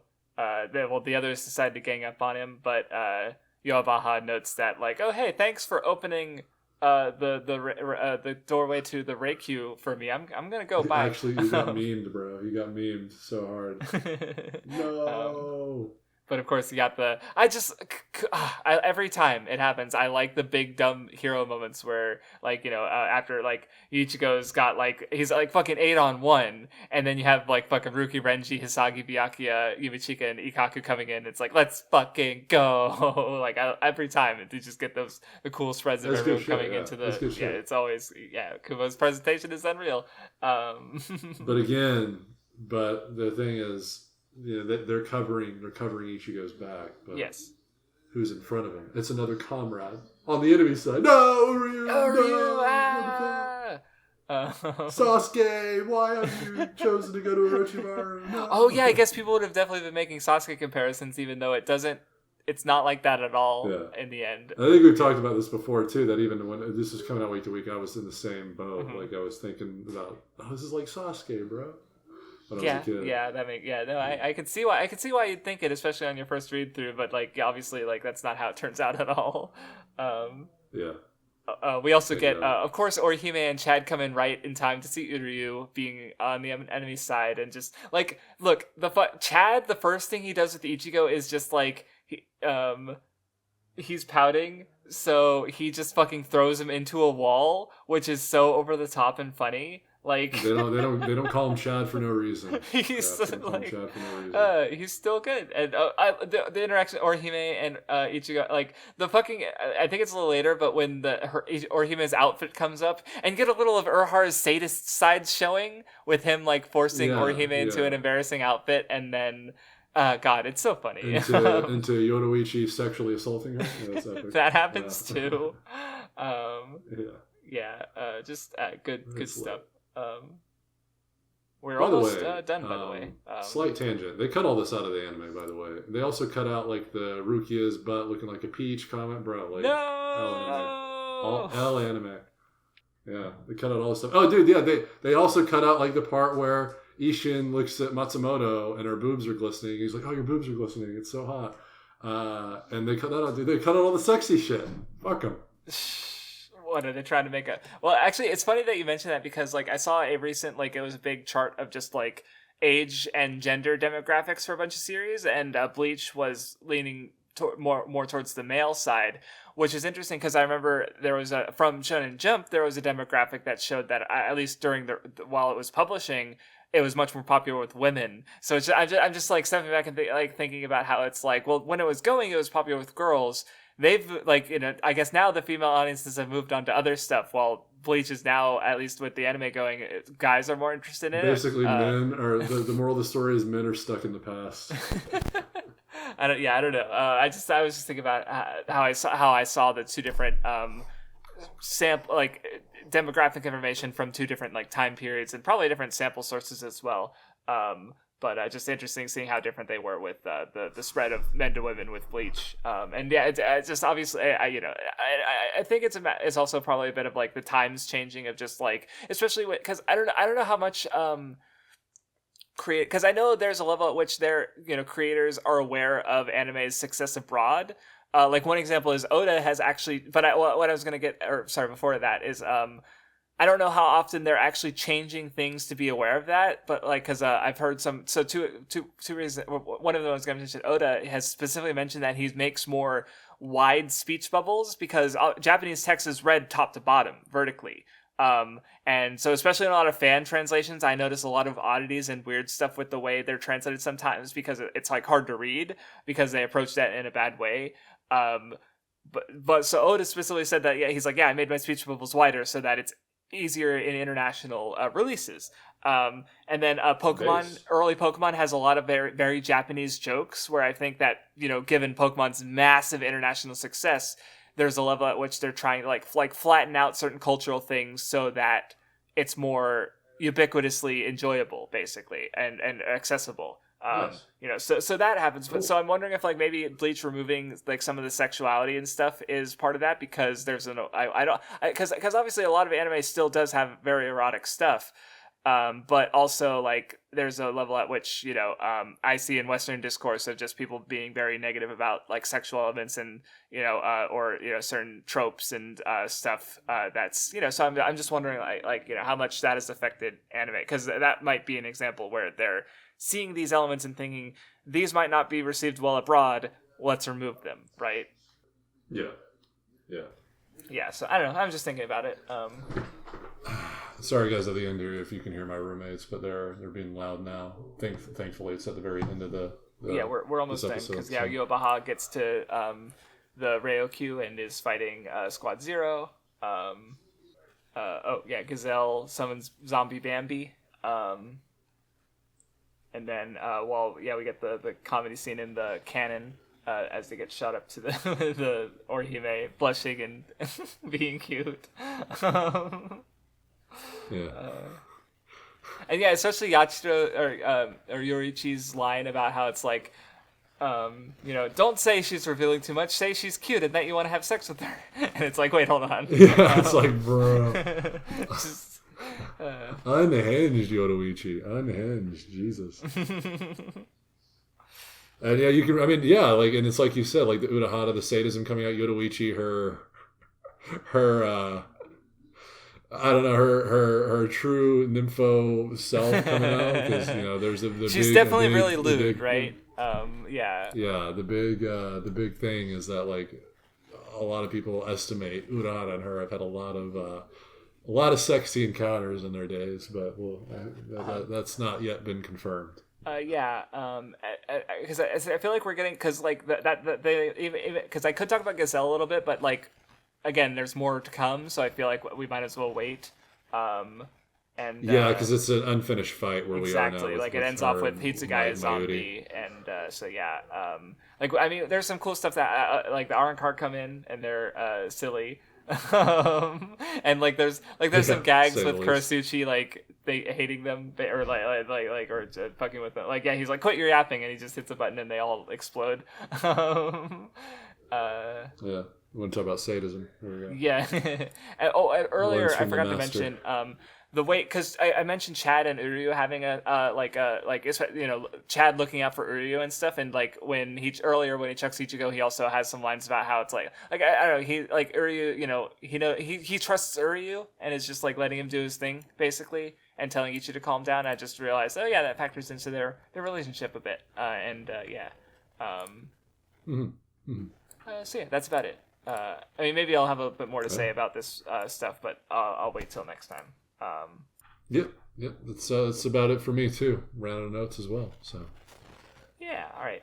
It's good shit, guys. I can't wait for the last one. Oh my god, it's almost over. Wild. Yeah, it might be like the first 5-hour one or something. I don't know. Probably not, but I'd imagine we're gonna. Weird paradox I've run into on the Nen show, because for some reason I think that when the series is over, we'll have more to say because it's over. But historically, at least with the Nen show, the last episodes tend to be on the shorter side.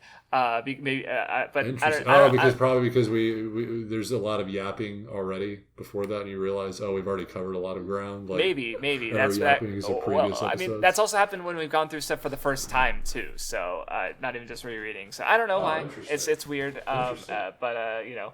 We'll see how this one turns out. Maybe like you're like still processing it, kind of thing. We do have a very different dynamic from the Nen show. So yeah. Anyway, all right. So yeah, next time we're finishing Bleach. That's all you know where this reading end off of. You know where the next one's gonna be, because there's only 9 volumes left. So and then again, the plan is we're going to each read Can't Fear Your Own World Volume 1. We'll decide then if we want to discuss that volume or if we want to wait and discuss all 3 in one video. I can see us honestly doing 3 videos just because it's fucking Bleach. Of course. And getting the chance to speculate on things, and because I really know I feel like I feel like the things I've been spoiled on have been more big, I guess. It's Hisagi focused, so he presumably gets his Bankai. I know a couple minor things, but I don't know anything about the main antagonist. I know what I think if it's the character, he's on one of the 3rd volume, I think, right? So I don't even know who's on the second. I don't know. I haven't even seen the art for it, so I don't know shit. Yeah, man. And then of course after that, I only know he has a conversation with some character. And I guess question. After that we're gonna do there's the original Burn the Witch one-shot, there's the recent prequel OVA that is not the one-shot, and then there's main Burn the Witch. I'm going to watch it. It was 3 episodes. Are you going to read the volume or watch the anime adaptation of that volume? Just out of curiosity. I might just fuck it. I'll do both. Okay, that's fair. Okay, and then after that, it's just the Hell one-shot. So I'll probably I've already read it, so maybe I'll skim it if there's any differences, but I'll definitely watch it because I have not done that yet. So okay, and that'll be the last Bleach episode. So all right. We got we're getting there. We're almost done. All right, so thank you everybody for stopping by. We're almost enlightened, guys.